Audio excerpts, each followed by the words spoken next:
ಧ್ವಂಸನ ವಿಚಕ್ಷಣ ಜಯತೀರ್ಥಾಂಬರೆ ಆಸೇತೋ ರಾತುಷಾರಾದ್ರೆ ದಿಶೋ ಸರ್ಗೆ ಧ್ಯಾನ ಬ್ರಹ್ಮಚರ್ಯ ಸುವಿದ್ಯಾ ವಾದಶಾಲಿನಃ ಇಷ್ಟದಾನ ಕಷ್ಟಹಸ್ತನಃ ವಿದ್ಯಾಮಾನ್ಯ ಮುನಿಗಮಃ ಆಪಾದಮೌಲಿಪರ್ಯಂತಂ ಗುರುಣಾಮಕೃತಿಂ ಸ್ಮರೇತೇನ ವಿಘ್ನಾಃ ಪ್ರಣಶ್ಯಂತಿ ಸಿದ್ಧ್ಯಂತಿ ಚ ಮನೋರಥಾಃ ಶ್ರೀ ಗುರುಭ್ಯೋ ನಮಃ ಹರಿ ಓಂ ಹರಿ ಓಂ ಹರಿ ಓಂ ಯಥೋ ಭೂತಾನಿ ಜಾಯಂತೆ ಯೇನ ಜೀವಂತಿ ತಾನಿ ವಿದಾಯೋ ಹಂತಿ ಮೋಕ್ಷದಸ್ತೇಷಾಂ ತಂ ವಿಷ್ಣುಂ ಪ್ರಣಮಾಮ್ಯಹಂ. ವೇದವ್ಯಾಸ ಇವರು ವಿಷ್ಣು ರಹಸ್ಯದ ಆರಂಭದಲ್ಲಿ ಪರಮಾತ್ಮ ಜೀವರನ್ನು ಸೃಷ್ಟಿ ಮಾಡುವಾಗ ಆ ಜೀವರ ಎಲ್ಲ ವಿಧವಾದಂತಹ ವ್ಯಾಪಾರವನ್ನು ಕೂಡ ದೇವರೇ ಮಾಡಿಸುವಂತಹದ್ದು. ಜೀವನಿಗೆ ಕಿಂಚಿತ್ತೂ ಸ್ವಾತಂತ್ರ್ಯವಿಲ್ಲ. ಇದನ್ನು ತಿಳಿದು ಪರಮಾತ್ಮನ ಪ್ರೀತಿಗಾಗಿ ವಿಹಿತವಾದ ಕರ್ಮಾಚರಣೆಯನ್ನು ಮಾಡಬೇಕು ಅನ್ನುವ ಉಪದೇಶವನ್ನು ನಿರೂಪಣೆ ಮಾಡಿದರು. ಅದಾದ ಮೇಲೆ ಬ್ರಹ್ಮದೇವರು ಪರಮಾತ್ಮನ ಹತ್ರ ಪ್ರಶ್ನೆಯನ್ನು ಮಾಡಿದರು. ದೇವರು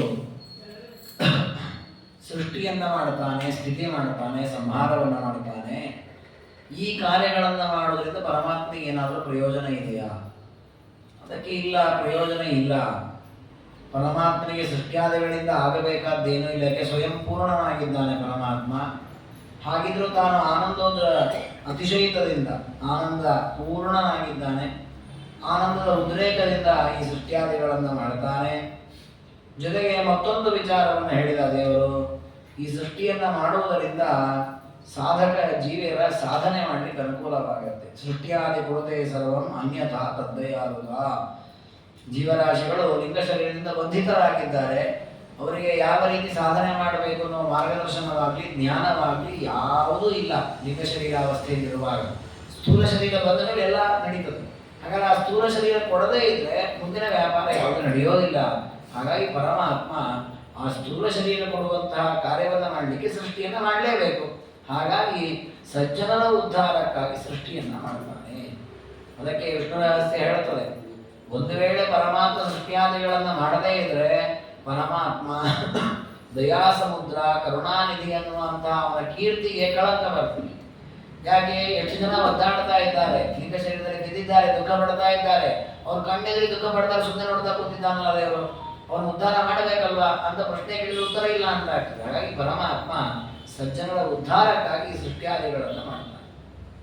ಅದರಲ್ಲಿಯೂ ಜೀವರು ತ್ರಿವಿಧರಾಗಿದ್ದಾರೆ. ಸಾತ್ವಿಕ ಜೀವರು ಪರಮಾತ್ಮನ ಭಕ್ತಿಯನ್ನು ಮಾಡತಕ್ಕಂಥವ್ರು.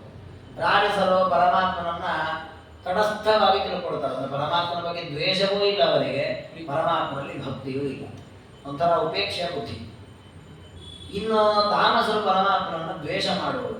ಈ ಮೂರು ರೀತಿಯ ಜನರನ್ನು ಪರಮಾತ್ಮ ಸೃಷ್ಟಿ ಮಾಡ್ತಾನೆ. ಯಾಕೆ ಬೇಕು? ದಯಾ ಸಮುದ್ರ ಅಂತ ದೇವರನ್ನ ಕರೆದದ್ದು ಯಾಕೆ? ಸಾತ್ವಿಕರಿಗೆ ಸಾಧನೆ ಮಾಡಿಸಿ ಮೋಕ್ಷ ಕೊಡ್ತಾನಾದ ಕಾರಣ ದಯಾ ಸಮುದ್ರ. ತಾಮಸರಿಗೆ ಸಾಧನೆ ಮಾಡಿ ಅನ್ನತಮಸಿಗೆ ಹಾಕ್ತಾನೆ ಯಾವ ದಯಾ ಸಮುದ್ರ ಅಂತಾರ. ತಾಮಸರನ್ನು ಕೇಳಿ ನೋಡ್ರಪ್ಪ, ನಿಮ್ಮ ಹತ್ರ ಎಲ್ಲ ಚೆನ್ನಾಗಿ ದೇವರ ದ್ವೇಷವನ್ನು ಮಾಡಿಸಿ ನಿಮ್ಮನ್ನ ಅನ್ನತಮಸಿಗೆ ದೇವರು ಬಿಸಾಕ್ತಾನೆ. ದೇವರು ಎಷ್ಟು ದೊಡ್ಡವನಲ್ಲ ಅಂತ ಹೇಳಿದ್ರೆ ಅವ್ನು ಸಂತೋಷ. ಹೌದಪ್ಪ, ನಿಮ್ಮನ್ನೆಲ್ಲ ಅನ್ನತಮಸಿ ಆಗ್ತಾರೆ, ದೇವರು ಭಾರಿ ದೊಡ್ಡವನಂತ ಒಪ್ಕೊಳ್ತಾನ. ಯಾಕೆ? ಅವನಿಗೆ ದುಃಖ ಆಗ್ತದೆ. ಹಾಗಾದ್ರೆ ಸಂತೋಷವಾಗುವ ಕಾರಣ ಸಾತ್ವಿಕರಿಗೆ ಬಹಳ ಒಳ್ಳೆಯ ಕೆಲಸ ಅಂತ ಪ್ರಶಂಸೆ ಮಾಡ್ಬೋದು ಪರಮಾತ್ಮ ಮಾಡುವ ಸೃಷ್ಟಿಯಾದಿ ವ್ಯಾಪಾರಗಳನ್ನು. ತಾಮಸರಿಗೆ ಅದರಿಂದ ಪ್ರಯೋಜನ ಇಲ್ಲಲ್ಲ. ಹಾಗಾದ್ರೆ ಪರಮಾತ್ಮ ತಾಮಸರನ್ನ ಅಥವಾ ರಾಜಸರನ್ನ ಸೃಷ್ಟಿ ಮಾಡದಿದ್ರೆ ಒಳ್ಳೆಯವರು. ಸೃಷ್ಟಿ ಮಾಡಿ ಅವ್ರನ್ನ ಅನ್ನತಮಸಲ್ಲಿ ಹಾಕುವುದಕ್ಕಿಂತ ಸೃಷ್ಟಿಯೇ ಮಾಡದೇ ಇದ್ರೆ ಅವ್ರನ್ನ ಯಾಕೆ ದೇವರು ಸೃಷ್ಟಿ ಮಾಡೋದಕ್ಕೊಂದು ಕಾರಣ ಇದಂತೆ. ಜೀವಾನ್ ಮಧ್ಯಮ ತಾಮಸಾನ್ ಸೃಜತಿ ಅವತಿ ಹಂತ್ಯೇವ ಭಕ್ತಾನಾಂ ಭಕ್ತಿ ವೃತ್ತಯೇ. ದೇವರು ರಾಜಸರನ್ನ ತಾಮಸನ್ನು ಯಾಕೆ ಸೃಷ್ಟಿ ಮಾಡ್ತಾನೆ ಅಂದ್ರೆ ಸಾತ್ವಿಕರಿಗೆ ಭಕ್ತಿ ಅಭಿವೃದ್ಧಿ ಆಗಲಿ ಅಂತ ಅವ್ರು ಸೃಷ್ಟಿ ಮಾಡ್ತಾನೆ. ಆ ರಾಜಸ ತಾಮಸರನ್ನು ನೋಡಿದಾಗ ಸಾತ್ವಿಕರು ಯಪ್ಪ ಹಾಗೆ ನಾವು ಬದುಕಬಾರ್ದು, ಅಯ್ಯೋ ಹಾಗೆ ಮಾಡಬಾರ್ದು ನಾವು ಅಂದ ಇನ್ನಷ್ಟು ದೇವರಲ್ಲಿ ಭಕ್ತಿ ಶ್ರದ್ಧೆಯನ್ನು ಜಾಸ್ತಿ ಮಾಡಿಕೊಡ್ತಾರೆ. ನೋಡಿ, ರಾಮಾಯಣದ ಕಥೆಯನ್ನ ಕೇಳಿದಾಗ ರಾವಣನ ಪಾತ್ರ, ರಾವಣ ಎಷ್ಟು ನೀಚವಾಗಿ ವರ್ತಿಸಿದ ಇದನ್ನೆಲ್ಲ ಗಮನಿಸಿದಾಗ ನಾವೇನ್ ಮಾಡ್ತೇವೆ? ಯಾವತ್ತೂ ಆ ರೀತಿ ನಾನು ವರ್ತಿಸಬಾರ್ದು, ನಾನು ಹಾಗೆ ಬದುಕಬಾರ್ದು, ರಾವಣನಂತೆ ನಾನು ಇರಬಾರ್ದು. ಹಾಗಾದಂಥ ದುಷ್ಟರಿದ್ದಾಗ ದುಷ್ಟರ ಚರಿತ್ರೆ ಕೇಳಿದಾಗ ಈ ದುಷ್ಟನಂತೆ ನಾನು ಇರಬಾರದು ಅಂತ ನಾವು ಒಳ್ಳೆಯ ಮಾರ್ಗದಲ್ಲಿ ಹೋಗ್ಲಿಕ್ಕೆ ಇನ್ನಷ್ಟು ಪ್ರೋತ್ಸಾಹವಾಗುತ್ತೆ. ಅದಕ್ಕೆ ಪರಮಾತ್ಮ ಮಧ್ಯಮಾನ್ ತಾಮಸಾನ್ ಭಕ್ತಾನಾಂ ಭಕ್ತಿ ವೃದ್ಧೈ. ಭಕ್ತರ ಭಕ್ತಿಯ ವಿರುದ್ಧ ಆಗಲಿ ಅಂತ ಪರಮಾತ್ಮ ತಾನು ಎಲ್ಲ ವಿಧವಾದ ಜೀವರನ್ನು ಸೃಷ್ಟಿ ಮಾಡ್ತಾನೆ. ಇವತ್ತು ನಾವು ನೋಡ್ತೇವೆ ನೋಡಿ, ದೊಡ್ಡ ಅಧಿಕಾರದಲ್ಲಿರುವ ಉತ್ತಮ ಜೀವರು ಹೇಗಿರ್ತಾರೆ ಅಂದರೆ ಎಲ್ಲರನ್ನು ನೋಡ್ತಾರೆ. ನೋಡಿ ತಾವು ಒಂದು ಒಳ್ಳೆ ಮಾಡಬೇಕು ಸಾಕು. ಪುಸ್ತಕ ತಾವು ದೊಡ್ಡ ಸ್ಥಾನದಲ್ಲಿ ಇರೋದು, ಸ್ಥಾನದಲ್ಲಿ ಇದ್ದೇವೆ ಅಂತೇಳಿ ತಾವು ಬರೀ ಮಾರ್ಗದರ್ಶನ ಮಾಡೋದಿಲ್ಲ. ನಾವು ಪ್ರಪಂಚವನ್ನು ನೋಡಿ ಹಾಗಾದ್ರೆ ನಾನು ಎಲ್ಲೆಲ್ಲಿ ತಿದ್ಕೊಳ್ಬೇಕು, ನಾನು ಹ್ಯಾಕ್ ಬದುಕಬೇಕು ಅಂತ ತಿದ್ಕೊಂಡು ಹೋಗ್ತಾರೆ. ಹಾಗಾಗಿ ಈ ರೀತಿಯಲ್ಲಿ ಒಬ್ಬೊಬ್ಬ ವ್ಯಕ್ತಿಯು ತಾನು ತನ್ನ ಬದಲಾವಣೆಯನ್ನ, ತನ್ನ ಅಪೂರ್ವವಾದಂತಹ ಮಾರ್ಗವನ್ನು ಹೊಂದಲಿಕ್ಕೆ ಎಲ್ಲ ವಿಧವಾದ ಜೀವನ ಸೃಷ್ಟಿಯಲ್ಲಿ ಬರಬೇಕು. ಅವನ್ನೆಲ್ಲ ನೋಡ್ತಾ ಇದ್ದಾಗ ಒಂದು ಸರಿಯಾದ ಮಾರ್ಗವನ್ನು ಹಿಡಿದು ಹೋಗ್ಲಿಕ್ಕೆ ಆಗತ್ತೆ. ಹಾಗಾಗಿ ಸಾತ್ವಿಕ, ಮಧ್ಯ, ತಾಮಸ ತ್ರಿವಿಧಾನಪಿ ಸೃಜತಿ ಅವತಿ ಹಂತೀಶಃ ಲೀಲೆಯ ಭಕ್ತವತ್ಸಲ. ಮೂರು ರೀತಿಯ ಜೀವನವನ್ನು ಸೃಷ್ಟಿ ಮಾಡ್ತಾರೆ, ಸ್ಥಿತಿ ಮಾಡ್ತಾರೆ, ಸಂಹಾರ. ಪಾಂಡವರು ಕೃಷ್ಣದೇವರ ಭಕ್ತರು. ಆ ಪಾಂಡವರ ಬಗ್ಗೆ ನಮಗೆ ಬಹಳ ಗೌರವ ಇದೆ, ಪ್ರೀತಿ ಇದೆ. ಪಾಂಡವರು ಎಷ್ಟು ಕೃಷ್ಣನಲ್ಲಿ ಭಕ್ತಿ ಮಾಡಿದ್ದಾರೆ, ಎಂಥ ಉತ್ತಮ ಜ್ಞಾನಿಗಳು, ಎಂಥ ಸಾಧಕರು ಅಂತ ನೋಡಿ. ಇಷ್ಟು ಪಾಂಡವರ ಬಗ್ಗೆ ನಮಗೆ ಒಳ್ಳೆಯ ರೀತಿಯ ಮಹತ್ವ, ಅವ್ರ ಬಗ್ಗೆ ಗೌರವ, ಆದರ ಪದ್ಧತಿ ಯಾಕೆ ಅಂದರೆ ಆ ಪಾಂಡವರ ಚರಿತ್ರೆಯಲ್ಲಿ ವಿರೋಧಿಗಳಾಗಿ ದುರ್ಯೋಧನಾದಿಗಳಿದ್ದಾರೆ. ಎಷ್ಟು ವಿಧವಾಗಿ ಪೀಡಿಸಿದರು. ಹಾಗಂತ ಹೇಳಿ ದುರ್ಯೋಧನಾದಿಗಳು ಪೀಡಿಸಿದ್ದಕ್ಕೆ ಭೀಮಾದಿಗಳಿಗೆ ಮಹತ್ವ ಅಲ್ಲ, ಅದವರ ಸ್ವರೂಪ ಯೋಗ್ಯತೆ, ಅವರ ಸ್ವರೂಪ ಸಾಮರ್ಥ್ಯ. ಭೀಮಾದಿಗಳಿಗೆ ಬಲ ಇದೆ, ಸಹನೆ ಇದೆ, ಏನು ಶತ್ರುಗಳು ಮಾಡಿದ್ರೆ ಎದುರಿಸುವ ಸಾಮರ್ಥ್ಯ ಇದೆ, ಅದೆಲ್ಲವರಿಗೆ ಸಹಜವಾಗಿಯೇ ಇದೆ. ಆದ್ರೆ ಆ ಗುಣಗಳು ಪ್ರಕಟವಾದದ್ದು ಯಾಕೆ? ಇವರು ಆ ರೀತಿ ಮಾಡಿದಾಗಲೇ ಅಲ್ವಾ. ಈ ದ್ರೌಪದಿ ವಸ್ತ್ರಾಪಹಾರವನ್ನ ಮಾಡದೇ ಇದ್ದಿದ್ರೆ ದುರ್ಯೋಧನ ದುಶ್ಯಾಸನರು ಭೀಮಸೇನ ದೇವರ ಸಹನೆ ಯಾರಿಗೆ ಗೊತ್ತೇ ಆಗ್ತಿರ್ಬೇಕು ಅಲ್ವಾ. ಯಾಕಂದ್ರೆ ನಾವು ಹಜರಾಜ ಪ್ರಸಾದ್ ಅವರು ಹೇಳ್ತಾರೆ, ಆ ಒಂದು ಸಭೆಯಲ್ಲಿ ಧೃತರಾಷ್ಟ್ರ ಕೂತಿದ್ದಾನೆ, ಅನೇಕ ಜನ ರಾಜ್ಯದ ಪ್ರಮುಖ ವ್ಯಕ್ತಿಗಳೆಲ್ಲ ಕೂತಿದ್ದಾರೆ. ಜೂಜಾಟದಲ್ಲಿ ಧರ್ಮರಾಜ ಸೋತಿದ್ದಾನೆ.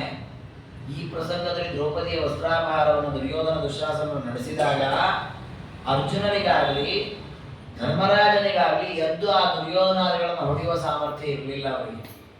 ಹಾಗಾಗಿ ತಾವು ಸೋತು ಹೋಗಿದ್ದಾರೆ ದ್ಯೂತದಲ್ಲಿ, ಅವರನ್ನು ಎದುರಿಸುವ ಸಾಮರ್ಥ್ಯವೂ ಇಲ್ಲ, ಸುಮ್ಮನೆ ಕೂತಿದ್ದಾರೆ. ಭೀಮಸೇನ ದೇವರಿಗೆ ಹಾಗಲ್ಲ.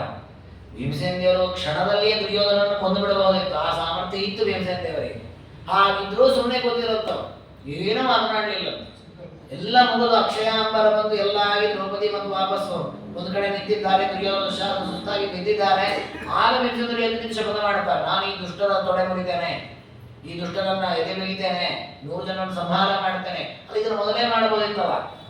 ಆ ಸೆಡಿಯೋದನಕ್ಕೂ ಸುಮ್ಮನೆ ಕೂತ್ಕೊಂಡಿದ್ರು, ಏನೂ ಮಾಡಲಿಲ್ಲ. ಆಮೇಲೆ ಮಾಡಿದ್ರು ಪ್ರತಿಜ್ಞೆಯನ್ನು. ಯಾಕೆ ಅಂದರೆ ದೇವರ ಸಂಕಲ್ಪ ಇದೆ, ಇನ್ನೂ 13 ವರ್ಷಗಳು ಯಾರು ಸಾಯಬಾರದು ನೋಡಿ. ಆ ಪರಮಾತ್ಮನ ಸಂಕಲ್ಪ ಇದೆ ಅನ್ನೋ ಒಂದೇ ಕಾರಣಕ್ಕೆ ತನ್ನ ಹೆಂಡತಿಗೆ ಅಷ್ಟು ಸಭೆಯಲ್ಲಿ ಅವಮಾನವಾದ ಸುಮ್ಮನೆ ಗೊತ್ತಿದ್ದಾರೆ. ಯಾರಿಗೆ ಬರುತ್ತೆ ಅಷ್ಟು ಸಹನೆ? ಸಾಮರ್ಥ್ಯ ಇಲ್ಲದಿದ್ದಾಗ ಸುಮ್ಮನೆ ಕೂತ್ಕೊಳ್ಳೋದಿದೆ, ಸಾಮರ್ಥ್ಯ ಇದೆ ನನಗೆ, ಅವ್ರನ್ನ ಹೊಡೆಯುವ ಸಾಮರ್ಥ್ಯ ಇದೆ, ಇದ್ದರೂ ಸುಮ್ಮನೆ ಕೂತಿದ್ರು. ಹಾಗಾದ್ರೆ ಇದು ಭೀಮಸೇನ ದೇವರಲ್ಲಿರುವಂತಹ ಸಹನಾವನ ಎಷ್ಟು ದೊಡ್ಡ ಮಟ್ಟದ್ದು. ಆ ದುರ್ಯೋಧನ ದುಶ್ಯಾಸನವನ್ನು ಚೆಂಡಾಡ್ತಾರೆ ರಣರಂಗದಲ್ಲಿ. ಆ ಒಂದು ಘೋರವಾದ ಯುದ್ಧವನ್ನು ಮಹಾಭಾರತ ವರ್ಣನೆ ಮಾಡಿದೆ. ಎಷ್ಟು ಜೋರಾಗಿತ್ತು ಆ ದುರ್ಯೋಧನ ದುಶ್ಯಾಸನ ಎದೆ ಬಗೆದು ಸಂಹಾರ ಮಾಡಿದಾಗ ಕರ್ಣನ ಕೈಯಲ್ಲಿರುವ ಧನುಸು ಕೆಳಗೆ ಬಿಡುತ್ತಂತೆ ನಡಗಿ. ಕರ್ಣನಿಗೆ ಅದು ನೋಡ್ಲಿಕ್ಕೆ ಆಗ್ತಿಲ್ಲ, ಮುಖ ಮುಚ್ಕೊಂಡ್ಬಿಟ್ಟಂತೆ. ಅಶ್ವತ್ಥ ಮಾತ್ರ ಹಿಂದೆ ಹೊರಟೋಗ್ಬಿಟ್ರಂತೆ. ಆ ಭೀಮಸೇನ ದುಶ್ಯಾಸನ ಕೊಲ್ಲುವ ಘಟನೆ ನೋಡ್ಲಿಕ್ಕೆ ಆಗ್ತಿಲ್ಲ ಅವ್ರ ಕಣ್ಣುಗಳಿಂದ. ಇದನ್ನು ಚಿತ್ರಣವನ್ನು ನಾವು ಗಮನಿಸಿದಾಗ ಎಂಥ ಸಾಮರ್ಥ್ಯ ಭೀಮಸೇನ ದೇವರು ತಂದಿರುತ್ತಾರೆ. ಹಾಗಾದರೆ ಬರೀ ಭೀಮಸೇನ ದೇವರು, ಧರ್ಮರಾಜ, ಅರ್ಜುನ, ನಕುಲ, ಸಹದೇವ 5 ಜನರನ್ನ ಪರಮಾತ್ಮ ಸೃಷ್ಟಿ ಮಾಡಿ ದುರ್ಯೋಧನ 100 ಜನರನ್ನು ಸೃಷ್ಟಿ ಮಾಡದೇ ಇದ್ರೆ ಮಹಾಭಾರತ ಪ್ರಸವರಿತವಾದ ಕಥೆಯೇ ಆಗ್ತಿರ್ಲಿಲ್ಲ. ಅದಕ್ಕೆ ದೇವರಂತ ನಿಮಗೆ ಚೆನ್ನಾಗಿ ಸಾತ್ವಿಕರ ಸಾಧನೆ, ಪರಮಾತ್ಮನಲ್ಲಿ ಅವರು ಮಾಡುವ ಭಕ್ತಿ, ಅಚಲವಾದ ಭಕ್ತಿ, ಅವರ ಧರ್ಮನಿಷ್ಠೆ, ಈ ಎಲ್ಲ ಮಹಿಮೆಗಳು ಗೊತ್ತಾಗಬೇಕಾದ್ರೆ ಇವ್ರ ಜೊತೆಗೆ ಇವರು ಇರಬೇಕು. ನಾವು ಸಾಮಾನ್ಯ ಹೇಳ್ತೇವಲ್ಲ, ಸ್ಪರ್ಧೆಯಲ್ಲಿ ಒಬ್ಬ ಒಳ್ಳೆ ಬುದ್ಧಿವಂತ ಚೆನ್ನಾಗಿ ಅಧ್ಯಯನ ಮಾಡಿ ಆ ಸ್ಪರ್ಧೆಯಲ್ಲಿ ಚೆನ್ನಾಗಿ ಭಾಗವಹಿಸಿದ, ಪ್ರಥಮ ಸ್ಥಾನ ಪಡೆದ. ಅಕಸ್ಮಾತ್ ಅವನೊಬ್ಬನೇ ಭಾಗವಹಿಸಿಬಿಟ್ಟಿದ್ರೆ ಅವನಿಗೆ ಅದೊಂಥರ ಖುಷಿನೇ ಅನಿಸೋದಿಲ್ಲ. ಯಾಕೆಂದ್ರೆ ನೋಡಿ, ಅವನೊಬ್ಬನೇ ಇರೋದು, ಅವನು ಚೆನ್ನಾಗಿ ಕಲ್ತ್ಬಿಟ್ಟಿದ್ದಾನೆ. ಅವನಿಗೆ ಸ್ವಲ್ಪ ಜನ ಏನಂತಾರೆ, ಅಯ್ಯೋ ಒಬ್ಬನೇ ಇದ್ದ ಅವನಿಗೆ ಮಾಡಿಕೊಟ್ಟಿದ್ದಾರೆ ನೋಡಿ. ವಸ್ತುವನ್ನು ಪರಿಶ್ರಮ ಪಟ್ಟಿರ್ಬೋದು, ತುಂಬಾ ಚೆನ್ನಾಗಿ ಓದಿರ್ಬೋದು, ಒಳ್ಳೆ ರೀತಿ ಪರೀಕ್ಷೆಯೂ ಕೊಟ್ಟಿರ್ಬೋದು, ಜನ ಗುರುಸೋದೇನಂತ, ಅಯ್ಯೋ ಒಬ್ಬನೇ ಇದ್ದವನಿಗೆ ಬಂತು. ಹಾಗಾಗಬಾರದು. ಅದೇ ಲೆಕ್ಕಕ್ಕೆ ಒಂದು 4 ಜನ ಇದೆ, ಅವ್ರು ಏನೂ ಕಲಿಯದೇ ಇರಲಿ, 4 ಜನ ಜೊತೆಗಿದ್ದವ್ರು ಯಾರು ಬರಲ್ಲ, ಇವನು ಬಂದ 8 ಜನರ ಮಧ್ಯದಲ್ಲಿ ಒಂದು ಫಸ್ಟ್ ಬಂದಿದ್ದಾನೆ. ಹಾಗೆ ತಾಮಸರು ರಾಜಸರು ಭೂಮಿಯಲ್ಲಿ ಇದ್ರು ಅಂತಾದ್ರೆ ಇಂತಹ ದುಷ್ಟರ ಮಧ್ಯದಲ್ಲಿ ಸಾಧನೆ ಮಾಡಿದ ಸಾಧಕರಿವರು ಅಂತ ಹೇಳಿ ಸಾತ್ವಿಕರಿಗೆ ಪರಮಾತ್ಮನಲ್ಲಿ ಭಕ್ತಿ ಬರಲಿಕ್ಕೂ ಅನುಕೂಲವಾಗತ್ತೆ, ಸಾತ್ವಿಕರು ಸಾಧನೆ ಮಾಡಲಿಕ್ಕೂ ಅನುಕೂಲವಾಗತ್ತೆ ಅಂತ ಪರಮಾತ್ಮ 3 ವಿಧವಾದ ಜೀವನನ್ನು ಸೃಷ್ಟಿ ಮಾಡ್ತಾನೆ. ಜೊತೆಗೆ ಹೇಗೆ ಸಾತ್ವಿಕರು ಸಾಧನೆ ಮಾಡಿ ಮೋಕ್ಷಕ್ಕೆ ಹೋಗಬೇಕು, ಹಾಗೆ ಅವರಿಬ್ರು ಅವರ ರೀತಿ ಹೊಂದಲೇಬೇಕಲ್ವ. ರಾಜಸರು ತ್ರಿವನೆರೆ ಭೂಗೋಚರ ಅಂತೇಳಿ ಸಂಸಾರದಲ್ಲಿ ತಿರುಗ್ತಾ ಇರಬೇಕು, ತಾಮಸರು ಅನ್ನಂತಮಸಿಗೆ ಹೋಗಿ ಬಿಡಬೇಕು. ಇದೆಲ್ಲ ಆಗಬೇಕು ಅಂದಮೇಲೆ ಮೂರು ಜನರು ಸೃಷ್ಟಿಗೆ ಬರಬೇಕು ಅಂತೇಳಿ ಪರಮಾತ್ಮ ಮೂರು ವಿಧವಾದ ಜೀವರನ್ನು ಸೃಷ್ಟಿ ಮಾಡ್ತಾನೆ, ಅವರನ್ನು ಸ್ಥಿತಿ ಮಾಡ್ತಾನೆ. ಹಂತೀಶ ಲೀಲೆಯ ಎಲ್ಲವನ್ನು ಕೂಡ ಪರಮಾತ್ಮ ಆಟವಿಸಿ. ಇದರ ಮೇಲೆ ಮತ್ತೊಂದು ಹೇಳ್ತಾರೆ ಹೈಗ್ರೀವದೇವರು, ಏನು ನಕಾಚಿತ್ ಅಧಿಕಾರಬ್ಧಿರನಯ ಸೃಷ್ಟಿ ಲೀಲೆಯ. ಬ್ರಹ್ಮದೇವರೇ ಇಷ್ಟು ಸೃಷ್ಟಿ ಮಾಡಿದ್ದೇನಲ್ಲ ಅಂತ ಏನೋ ಒಂದು ಚೂರು ಲಾಭ, ನಕಾಚಿತ್ ಅಧಿಕಾರಬ್ಧಿ, ಕಿಂಚಿತ್ತು ನನಗೆ ಲಾಭ ಇಲ್ಲ ಇದರಲ್ಲಿ. ನಹಾನಿಶ್ಚಾಪಿ ಸಂಹಾರ, ಅಷ್ಟು ಸಂಹಾರ ಮಾಡಿಬಿಟ್ಟೆ, 14 ಲೋಕಗಳನ್ನು ನಾಶ ಮಾಡಿದೆ, ಎಲ್ಲ ಜೀವಿಗಳನ್ನು ಸಂಹಾರ ಮಾಡಿ ದೇಹವನ್ನೆಲ್ಲ ಸುಟ್ಟಾಕಿ ಬಿಟ್ಟೆ, ಆ ಜೀವಿಗಳನ್ನೆಲ್ಲ ನುಂಗಿದೆ, ಇಡೀ ಬ್ರಹ್ಮಾಂಡವೇ ಮುಳುಗಿ ಪ್ರಳಯ ಕಾಲದಲ್ಲಿ. ಇಷ್ಟು ನಾಶ ಮಾಡಿದ್ದೀರಲ್ಲ, ನನಗೇನಾದ್ರೂ ಹಾನಿ ಆಯ್ತಾ? ಕಿಂಚಿತ್ತು ಹಾನಿ ಆಯ್ತು. ಸೃಷ್ಟಿ ಮಾಡಿದ್ರಿಂದ ಲಾಭವೂ ಇಲ್ಲ, ಸಂಹಾರ ಮಾಡಿದ್ರಿಂದ ಹಾನಿಯೂ ಇಲ್ಲ. ಅದನ್ನು ಇದು ಯಾರು ಮಾಡ್ತಾರೆ ಹೇಳಿ? ನಮಗೆ ಯಾರ್ಯಾರು ಈ ಕೆಲಸ ಮಾಡಿದ್ರು ಮಾಡ್ತೇವಾ? ನಿಮ್ಗೆ ನಯಾ ಪೈಸೆ ಲಾಭ ಇಲ್ಲ, ನಿತ್ಯ ಈ ಕೆಲಸ ಮಾಡ್ಬೇಕು ನೀವು ಅಂತ ಯಾರು ಒಪ್ಕೊಳ್ಳೋದಿಲ್ಲ. ಏನಾದ್ರು ಲಾಭ ಇದ್ರೆ ಮಾತ್ರ ನಾವು ಕೆಲಸ ಮಾಡ್ತೇವೆ. ದೇವರು ಹಾಗಲ್ಲ, ಯಾವ ಲಾಭ ಇಲ್ಲದೆ ಇದ್ರು ಕೂಡ ಸೃಷ್ಟಿ ಸ್ಥಿತಿ ಸಂಹಾರವನ್ನು ಮಾಡ್ತಾನೆ. ಇದು ಅನಾದಿ ಕಾಲದಸ್ತೇವ ಸಂಕಲ್ಪೋ ಜಗತ್ತಿದೆ. ಪರಮಾತ್ಮನ ಸಂಕಲ್ಪವೇ ಹಾಗೆ, ಅವನ ಸ್ವಭಾವವೇ ಹಾಗೆ. ಹಾಗಾಗಿ ಇದೆಲ್ಲವೂ ಕೂಡ ಅವನ ಸಂಕಲ್ಪದಂತೆ ಯಥಾಕಾಲಂ ಪರೆಯಿತು. ಕಾಲ ಕಾಲಕ್ಕೆ ಸೃಷ್ಟಿ ಆಗಬೇಕು ಅಂದಾಗ ಸೃಷ್ಟಿ ಆಗತ್ತೆ, ಸ್ಥಿತಿ ಆಗಬೇಕು ಅಂದ್ರೆ ಆ ಕಾಲಕ್ಕೆ ಪರಮಾತ್ಮ ಆ ಕಾರ್ಯವನ್ನ ಮಾಡ್ತಾನೆ. ಹೀಗೆ ಸೃಷ್ಟಿಯಾದಿಗಳನ್ನ ಪರಮಾತ್ಮ ಯಾಕೆ ಮಾಡ್ತಾನೆ ಅಂದ್ರೆ ಅದು ದೇವರ ಸ್ವಭಾವ, ಜೊತೆಗೆ ಭಕ್ತರ ಉದ್ಧಾರಕ್ಕಾಗಿ ಮಾಡ್ತಾನೆ ಅಂತ ಪರಿಹಾರವನ್ನು ಕೊಡಲೇವು. ಇಷ್ಟು ಪರಿಹಾರವನ್ನು ಹೇಳಿದಾಗ ಬ್ರಹ್ಮದೇವರಂತಾರೆ, ಸರಿ ಪರಮಾತ್ಮ, ಈಗ ನೀನು ಸೃಷ್ಟಿಯನ್ನು ನೀನು ಮಾಡ್ತೀಯ ನಿಜ, ಮಾಡುವಾಗ ಏನ್ ಮಾಡ್ತಿ? ಸಾತ್ವಿಕರನ್ನು ಉದ್ಧಾರ ಮಾಡ್ತಿ, ಅಂದ್ರೆ ಮೋಕ್ಷ ಕೊಡ್ತೀಯ. ರಾಜಸರನ್ನ ತ್ರಿವಿದೇವನೇ 3 ಲೋಕದಲ್ಲಿ ತಿರುಗಿಸ್ತಾ ಸಂಸಾರದಲ್ಲಿ ಬೀಳುವಂತೆ ಮಾಡ್ತೀಯ. ತಾಮಸರನ್ನ ಅಂತಮಸ್ಸಿಗೆ ಹಾಕ್ತೀಯ. ಯಾಕೆ ಹೀಗೆ ಮಾಡಿದೆ ಅಂತ ನೀನು ಕೇಳಿದ್ರೆ ನೀನೇನು ಹೇಳ್ತೀಯ? ಇಲ್ಲ, ಸಾತ್ವಿಕರು ಸಾಧನೆ ಮಾಡಿ ಉತ್ತಮ ಕಾರ್ಯಗಳನ್ನು ಮಾಡಿದ್ದಾರೆ, ಆ ಉತ್ತಮ ಕರ್ಮಕ್ಕೆ ಉತ್ತಮವಾದ ಫಲ, ಇವರು ಕೆಟ್ಟ ಕೆಲಸ ಮಾಡಿದ್ರೆ ಕೆಟ್ಟ ಫಲ. ಹಾಗಾದ್ರೆ ನೀನು ಅವರವರ ಕರ್ಮಕ್ಕನುಗುಣವಾಗಿ ಫಲ ಕೊಡ್ತಾ ಇರೋದು. ಅಲ್ಲಿ ನಿನ್ನ ಪಾತ್ರ ಏನು? ಯದಿ ಸಾಕ್ಷಾನ ಮಹಾವಿಷ್ಣು ಜೀವಾನ್ ಕರ್ಮಾನುಸಾರತಃ ಸೃಜತಿ ಅವತಿ ಹಂತೀಶ ಸ್ವಾತಂತ್ರ್ಯಂ ತಸ್ಯ ತತ್ವ. ನೀನು ಜೀವಿಗಳನ್ನ ಸೃಷ್ಟಿ ಮಾಡೋದು, ಸ್ಥಿತಿ ಮಾಡೋದು, ಸಂಹಾರ ಮಾಡೋದು, ಅವರವರಿಗೆ ಉಚಿತವಾದ ಸ್ಥಾನಮಾನ ಕೊಡೋದು, ಇಲ್ಲ ಹೇಗೆ ಮಾಡ್ತಾ ಇದ್ದಿ? ತತ್ತತ್ ಕರ್ಮಾನುಸಾರ, ಅವರು ಮಾಡಿದ ಕರ್ಮಕ್ಕನುಗುಣವಾಗಿ ನೀನು ಮಾಡ್ತಾ ಇರೋದು. ಹಾಗೆ ನಿನ್ನ ಸ್ವಾತಂತ್ರ್ಯ ಎಲ್ಲಿದೆ? ನೀನು ಕರ್ಮದ ಅಧೀನ ಅದೆಯಲ್ಲ, ಆ ಜೀವ ಮಾಡಿದ ಕರ್ಮಕ್ಕನುಗುಣವಾಗಿ ಫಲ ಕೊಡ್ತಾ ಇದೆಯಾ ನೀನು. ಹಾಗಾಗಿ ನಿನ್ನ ಸ್ವಾತಂತ್ರ್ಯಕ್ಕೆ ಬಂದದಂತಲ್ಲ. ಇದು ಹೇಗೆ? ಇದ್ರ ಬಗ್ಗೆ ನನ್ನ ಪ್ರಶ್ನೆ ಇದೆ. ಇಲ್ಲ, ಸ್ವಾತಂತ್ರ್ಯದಿಂದಲೇ ನಾನು ಮಾಡೋದು, ಅವರವರ ಕರ್ಮಕ್ಕನುಗುಣವಾಗಿ ಫಲ ಕೊಡಲ್ಲ, ನನ್ನ ಇಚ್ಛೆ ಅಂತಲೇ ಇವನಿಗೆ ಒಳ್ಳೇದು ಅವನಿಗೆ ಕೆಟ್ಟದ್ದು ಹೀಗೆ ಕೊಡ್ತೇನೆ ಅಂತ ಆದ್ರೆ ನೀನು ವಿಷಮವಾಗಿ ವರ್ತಿಸಿದಂತಾಯ್ತು. ಎಲ್ಲರಿಗೂ ಒಂದೇ ರೀತಿ ಫಲ ಕೊಡು. ಸ್ವೇಚ್ಛೆಯೇವ ಯದಾ ಕುರ್ಯಾತ್ ಜೀವಾನಾಂ ಸಜ್ಜನಾಧಿಕಂ ಕಥಂ ತರಿ ವಿಚಿತ್ರ ಸ್ಯಾತ್ ಸೃಷ್ಟಿರೇಶಾಸನ. ನಾವು ಹಾಗೆ ಅಲ್ವಾ? ನಾವು ಒಂದು ಪದಾರ್ಥವನ್ನು ಹಂಚಬೇಕು ಅಂತ ವಿಚಾರ ಮಾಡಿದ್ರೆ ಹೇಗೆ ಮಾಡ್ತೀವಿ? ಸರಿಯಾಗಿ ಸಮಪಾಲಾಗಿ ಹಂಚ್ತೇವೆ. ಅವರೇ ಕೇಳ್ಕೊಂಡ್ಬಿಟ್ರೆ ಆಚಾರ್ಯ ನನಗೆ 2 ಪುಸ್ತಕ ಬೇಕು, ಆಚಾರ್ಯ ನನಗೆ 4 ಬೇಕು ಅಂತ ಕೇಳ್ಕೊಂಡ್ಬಿಟ್ರೆ ಅವಾಗ ನಾವು ಸಮಾನವಾಗಿ ಹಂಚಲ್ಲ. ಯಾಕೆ ಅಂತ ಕೇಳಿದ್ರೆ ಏನಾಗ್ತಿಲ್ಲ, ಅವ್ರು 2 ಕೇಳಿದ್ರೆ 2 ಕೊಟ್ಟಿವ್ರು, 4 ಕೇಳಿದ್ರೆ 4 ಕೊಟ್ಟೆ ಅಂತ ಹೇಳ್ತೀವಿ. ಹಾಗಾದ್ರೆ ಅವರಾಗಿ ಕೇಳಿದಾಗ ಅವ್ರಿಗೆ ಬೇಕಾದಷ್ಟು ಕೊಡ್ತೀವಿ. ನಾವೇ ಕೊಡುವಾಗ ಏನ್ ಮಾಡ್ತೀವಿ? ಸಮಾನವಾಗಿ. ಯಾಕೆ ನಮ್ಗೆ ಯಾರಿಗೂ ಪ್ರೀತಿಯೂ ಇಲ್ಲ, ದ್ವೇಷವೂ ಇಲ್ಲ, ಸಮಾನವಾದ ಮನಸ್ಸು. ಹಾಗಾದ್ರೆ ಪರಮಾತ್ಮನೂ ಕೂಡ ಸೃಷ್ಟಿಯನ್ನ ಮಾಡುವಾಗ ತನ್ನ ಇಚ್ಛೆಯಂತೆ ಫಲ ಕೊಡುವುದಾದ್ರೆ ಒಬ್ಬರಿಗೊಂದೊಬ್ಬರಿಗೊಂದು ಯಾಕೆ ಮಾಡ್ಬೇಕು? ಎಲ್ಲರನ್ನು ಸಮಾನವಾಗಿ ಸೃಷ್ಟಿ ಮಾಡಿ.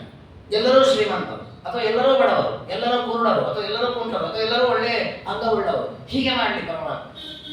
ಹಾಗಾದ್ರೆ ಹಾಗಿಲ್ಲ. ಸೃಷ್ಟಿಯಲ್ಲಿ ಹೆಚ್ಚು ಕಡಿಮೆ ಇದೆ. ಕೆಲವರು ಸ್ವರ್ಗಕ್ಕೆ ಹೋಗ್ತಾರೆ, ಕೆಲವರು ನರಕಕ್ಕೆ ಹೋಗ್ತಾರೆ, ಕೆಲವರು ಒಳ್ಳೆಯವರಿದ್ದಾರೆ, ಕೆಲವರು ಕೆಟ್ಟವರಿದ್ದಾರೆ. ಹಾಗಾದ್ರೆ ಈ ವೈಷಮ್ಯ ಇರುವುದರಿಂದಾಗಿ ಗೊತ್ತಾಗತ್ತೆ ಇದು ಅವರವರ ಕರ್ಮದಿಂದ ಪರಮಾತ್ಮ ಕೊಡ್ತಾ ಇರೋದು. ಯಾಕೆಂದ್ರೆ ನಿನಗೆ ಮಿತ್ರರೂ ಇಲ್ಲ, ಶತ್ರುವೂ ಇಲ್ಲ. ನಾಸ್ತಿ ತಸ್ಯ ರಿಪು ಕಶ್ಚಿತ್ ನ ಮಿತ್ರಂ ವಾ ಕಥಂಚನ. ಸಪ್ತಮ ಸ್ಕಂದದಲ್ಲಿ ಆರಂಭದಲ್ಲಿ ಇದೇ ರೀತಿ ಪರೀಕ್ಷಿತ ರಾಜ ಪ್ರಶ್ನೆ ಕೇಳ್ತಾರೆ. ಯಾಕಂದ್ರೆ 6ನೇ ಸ್ಕಂದದ ಕೊನೆಗೆ ಪರಮಾತ್ಮ ದೇವತೆಗಳನ್ನ ಗೆಲ್ಲಿಸಿದ, ದೈತ್ಯರನ್ನು ಸೋಲಿಸಿದ ಅಂತ ಬಂದ ಕೂಡಲೇ ಪರೀಕ್ಷಿತ ರಾಜರಂದ್ರೆ ಈ ದೇವರ ವೈಷಮ್ಯ ಆಯ್ತಲ್ಲ, ದೇವತೆಗಳನ್ನ ಗೆಲ್ಲಿಸೋದು, ದೈತ್ಯರನ್ನು ಸೋಲಿಸೋದು, ಹೀಗೆ ಯಾಕೆ ಮಾಡ್ತಾನೆ ದೇವರು? ಆಗ ಅಲ್ಲಿಯೂ ಕೂಡ ಇದನ್ನೇ ಹೇಳ್ತಾರೆ, ಸಮಂ. ದೇವರು ದೇವತೆಗಳ ವಿಷಯದಲ್ಲಾಗಲಿ ದೈತ್ಯರ ವಿಷಯದಲ್ಲೇ ಆಗಿ ಸಮಾನನಾಗಿಲ್ಲ. ಹಾಗೆ ವಿಷ್ಣು ರಹಸ್ಯ ಹೇಳುತ್ತೆ, ಪೂರ್ಣಾನಂದಸ್ಯ ತಸ್ಯೇತೆ ಭವೇಯು ದೇಹಿನ ಸಮ. ಬ್ರಹ್ಮದೇವರದ್ದು ದೇವರೇ ನೀನು ಪೂರ್ಣ ಆನಂದ, ದೇವತೆಗಳಿಂದ ನಿನಗೆ ಆಗಬೇಕಾದ್ದೇನು ಇಲ್ಲ. ಹೋಗಿ ದೈತ್ಯರು ಮಾಡೋ ಉಪಟಳದಿಂದ ನಿನ್ನ ದಿನ ಕಿತ್ಕೊಂಡು ಹೋಗತ್ತಾ? ಏನು ಕಿತ್ತು ಹೋಗಲ್ಲ. ನಿನ್ನ ಏನೇನು ಒಯ್ದು ಹಾಗೇ ಇರುತ್ತೆ. ಹಾಗಾದ್ರೆ ದೇವತೆಗಳಿಂದ ಲಾಭವೂ ಇಲ್ಲ, ದೈತ್ಯರಿಂದ ನಷ್ಟವೂ ಇಲ್ಲ ಪರಮಾತ್ಮನಿಗೆ. ಹೀಗಿರುವಾಗ ದೇವತೆಗಳಿಗೊಂದು ದೈತ್ಯರಿಗೊಂದು ಯಾಕೆ ಆಗ್ತಾ ಇದೆ? ಇಲ್ಲ, ಅವರವ್ರು ಮಾಡಿದ ಕರ್ಮಕ್ಕನುಗುಣವಾಗಿ ಆಗತ್ತೆ ಅಂತ ಹೇಳಬೇಕು. ಅವ್ರವ್ರ ಕರ್ಮಕ್ಕಾಗಲು ನಿನ್ ಸ್ವಾತಂತ್ರ್ಯ ಆಯ್ತಲ್ಲ, ನೀನು ಅವ್ರ ಕರ್ಮಕ್ಕನುಗುಣವಾಗಿ ಫಲ ಕೊಡ್ತೀನಿ ಅಂತ ಆಯ್ತು. ಹಾಗಾಗಿ ಇದಕ್ಕೆ ಉತ್ತರ ಏನು ಅಂತ ಪ್ರಶ್ನೆ ಮಾಡ್ತಾರೆ. ಅದಕ್ಕೆ ಹೈಗ್ರೀವ ದೇವರಂತಾರೆ, ಒಳ್ಳೆ ಪ್ರಶ್ನೆ ಕೇಳಿದ್ಯಾ. ಯಥೈವ ಲೋಕೆ ಭೂಪಾಲ ಶಿಕ್ಷಯಂತಿ ನಿಜಾಂಜನ ಮಮ ಸೇವಾಮಿಮಂ ಕುರ್ಯಾಶ್ಚೇದನಂ ತ್ವಮಿದಂ ತತಃ. ಲೋಕದಲ್ಲಿ ರಾಜರು ತಾವು ತಮ್ಮ ಭೃತ್ಯರಿಗೆ ಏನು ಹೇಳ್ತಾರೆ? ಎಲ್ಲರನ್ನು ಕರೀತಾರೆ. ಕರೆದು ಭೃತ್ಯರಿಗೆ ಏನು ಹೇಳ್ತಾರೆ? ನೋಡೋ, ಇದು ನನ್ನ ಸೇವೆ, ನನ್ನನ್ನು ಬೆಳಿಗ್ಗೆ ಈ ರೀತಿ ಮಾಡಬೇಕು, ಆಮೇಲೆ ಈ ರೀತಿ ಕೆಲಸ ಮಾಡ್ಬೇಕು, ನೀನು ಇದನ್ನು ನೀನು ಮಾಡಿದರೆ ನಿನಗೆ ತಿಂಗಳಿಗೆ ಇಷ್ಟು ನಾನು ಧನವನ್ನು ಕೊಡ್ತೇನೆ ಅಂತ ಹೇಳ್ತೀನಿ. ಅಷ್ಟೇ ಹೇಳೋದಿಲ್ಲ, ಕರೋಷಿ ವಾಥ ಮೇದಾಸ್ಯ ಅನ್ಯಥಾ ವರ್ತಸೆ ಯದಿ ದಂಡನೀಯೋ ಮಯಾ ನೂನಂ ಮಮ ದ್ವೇಷಂ ಕರೋಷಿ ಚೇತ್. ಆಗ ಏನು ಹೇಳ್ತಾರೆ ಅವರು?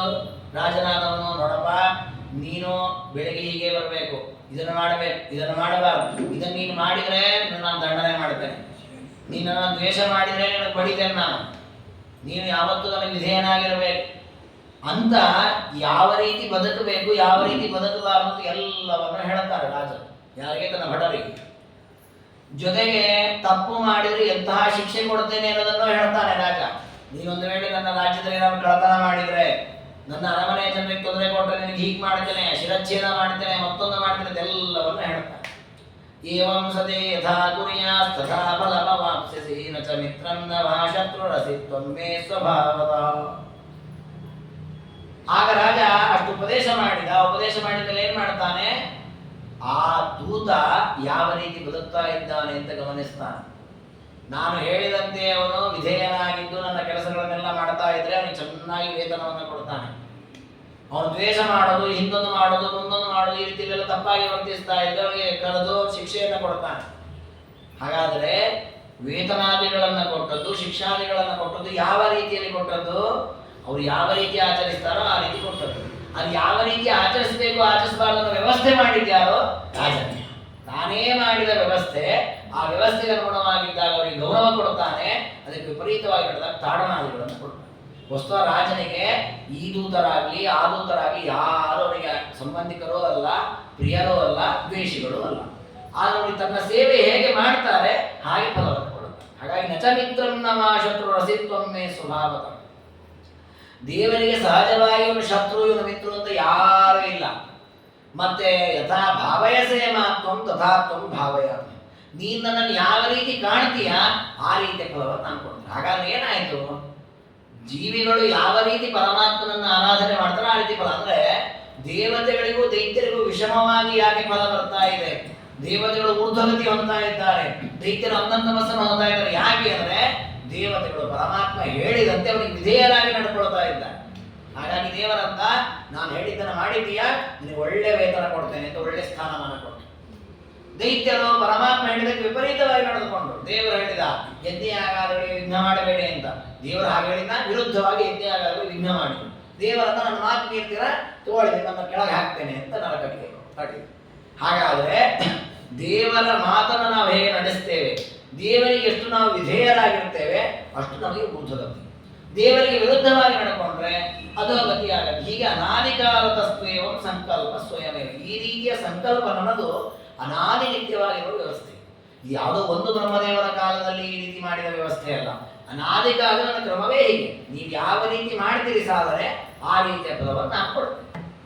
ಕುತೋ ಸ್ಥಿತೇನ ನೈವ ಸ್ಯಾತ್ ಸ್ವಾತಂತ್ರ್ಯಸ್ಯ ವಿಘಾತಂ. ಹಾಗಾಗಿ ಇಲ್ಲಿ ಕರ್ಮದ ಫಲವನ್ನು ಕೊಡೋದು ನಾನೇ, ಆದ್ದರಿಂದ ಸ್ವಾತಂತ್ರ್ಯಕ್ಕೆ ಧಕ್ಕೆ ಬರುವ ಪ್ರಸಂಗ ಇಲ್ಲ.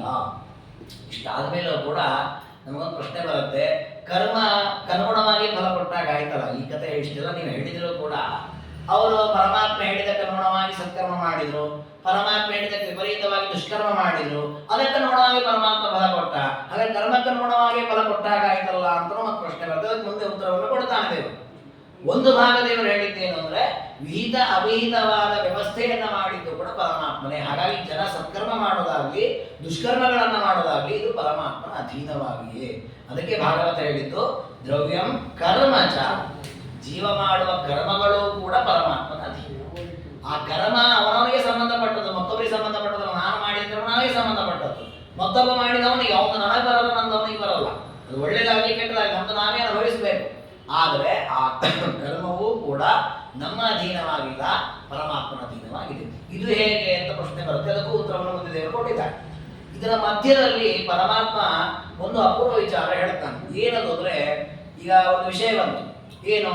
ದೇವರು ಯಾವುದನ್ನು ನಮಗೆ ಹೇಳಿದ್ದಾನೆ ವಿಹಿತವಾಗಿ ಅದನ್ನು ಅನುಷ್ಠಾನ ಮಾಡಬೇಕು. ಒಂದು ರಾಜನ ದೃಷ್ಟಾಂತ ಕೊಟ್ಟು ರಾಜದೂತರಿಗೆ ಆದೇಶ ಮಾಡಿದಂತೆ ನಡೆದುಕೊಂಡ್ರೆ ಒಳ್ಳೆಯ ವೇತನ, ರಾಜನ ಮಾತಿಗೆ ವಿರುದ್ಧವಾಗಿ ನಡ್ಕೊಂಡ್ರೆ ಅವರಿಗೆ ದಂಡನೆ ಮಾಡ್ತಾನೆ ರಾಜ. ಅದೇ ರೀತಿ ಪರಮಾತ್ಮ ಅವನು ಹೇಳಿದ್ದೇನು, ಅವನು ಹೇಳಿದ್ದಕ್ಕೆ ನಾವು ಅನುಗುಣವಾಗಿ ನಡ್ಕೊಳ್ಬೇಕು ಅಂತ ನಾವು ಇಚ್ಛೆ ಪಟ್ಟಿದ್ದೇವೆ. ಆಗ ನಾವು ಹೇಳಿದ್ ಗೊತ್ತಾಗಬೇಕಲ್ಲ. ಈಗ ರಾಜ ನಮಗೆ ಹೇಳ್ತಾನೆ ಹೀಗೆ ಮಾಡಿ ಅಂತ, ಅಥವಾ ಯಾರ್ದೋ ಮೂಲಕ ಹೇಳಿ ಕಳಿಸ್ತಾನೆ ಈ ಊರಿನವರೆಲ್ಲ ಈ ರೀತಿ ಆಚರಣೆ ಮಾಡಿ ಅಂತ.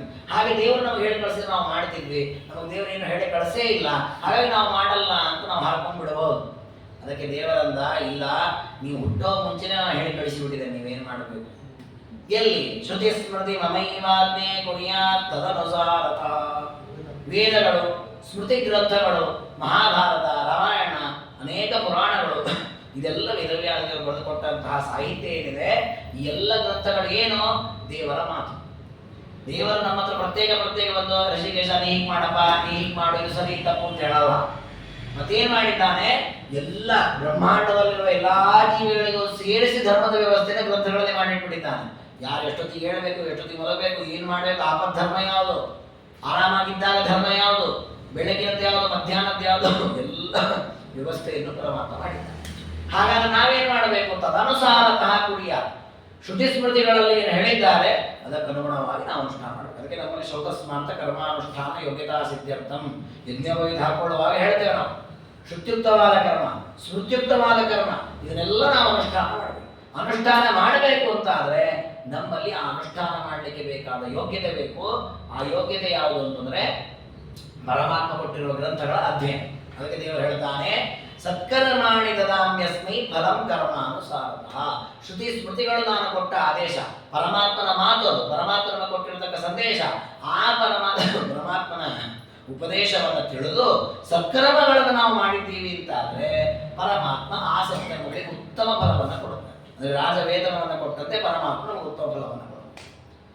ಆ ಶ್ರುತಿ ಸ್ಮೃತಿಗಳಲ್ಲಿ ಪರಮಾತ್ಮ ನಿಷಿದ್ಧ ಕರ್ಮಗಳು ಅಂತ ಹೇಳಿದ್ದಾನೆ, ಇದನ್ನು ಮಾಡಬೇಡಿ ಅಂತ ಹೇಳಿದ್ದಾನೆ. ನಿಷಿದ್ಧಾನಿದು ಯತ್ಕುರ್ಯ. ಆ ನಿಷಿದ್ಧ ಕರ್ಮಗಳನ್ನ ಮಾಡಿದ್ವಿ ಅಂತಾದ್ರೆ ಅದು ಎರಡು ರೀತಿಯಲ್ಲೂ ಇದೆ. ಕೆಲವೊಮ್ಮೆ ಗೊತ್ತಿಲ್ಲದೆ ತಪ್ಪು ಮಾಡೋದು, ಕೆಲವೊಮ್ಮೆ ಗೊತ್ತಿದ್ದು ತಪ್ಪು ಮಾಡೋದು. ಏನಾಗತ್ತೆ? ನಾನು ಮಾಡ್ತೀನಿ, ಏನಾಗತ್ತೆ? ಕೆಲವಂತ ನೋಡಿ, ಗ್ರಹಣ ಕಾಲದಲ್ಲಿ ಉಪವಾಸ ಇರಬೇಕು ಅಂತ ಇದೆ. ನಾನು ಗ್ರಹಣ ದಿವಸ ಆ ರಾತ್ರಿ ಗ್ರಹಣ ಆಗೋಗಿ ತಿಂತೇನೆ, ಏನಾಗತ್ತೆ? ಆಗಲಿ.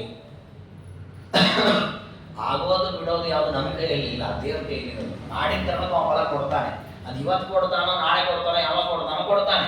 ಹಾಗಾದರೆ ಕರ್ಮಗಳನ್ನ ಮಾಡುವಾಗ ಇದು ಮಾಡಬೇಕೋ ಬೇಡವೋ ಅನ್ನೋದು ನಮ್ಮ ಮನಸ್ಸಿನಲ್ಲಿ ನಾವು ನಿರ್ಣಯ ಮಾಡೋದಲ್ಲ. ಶಾಸ್ತ್ರದಲ್ಲಿ ನಿಷೇಧ ಮಾಡಿದೆಯಾ, ನೀನು ಉಪವಾಸ ಇರೋ, ಹಾಗೆ ಉಪವಾಸ ಇರಬೇಕಷ್ಟೇ. ಅಲ್ಲಿ ನಮ್ಮ ಯುಕ್ತಿ, ನಮ್ಮ ವಿಜ್ಞಾನ, ನಮ್ಮ ಆಲೋಚನೆ ಮಾಡಿ ಏನೋ ಹೊಸ ತಂತ್ರ.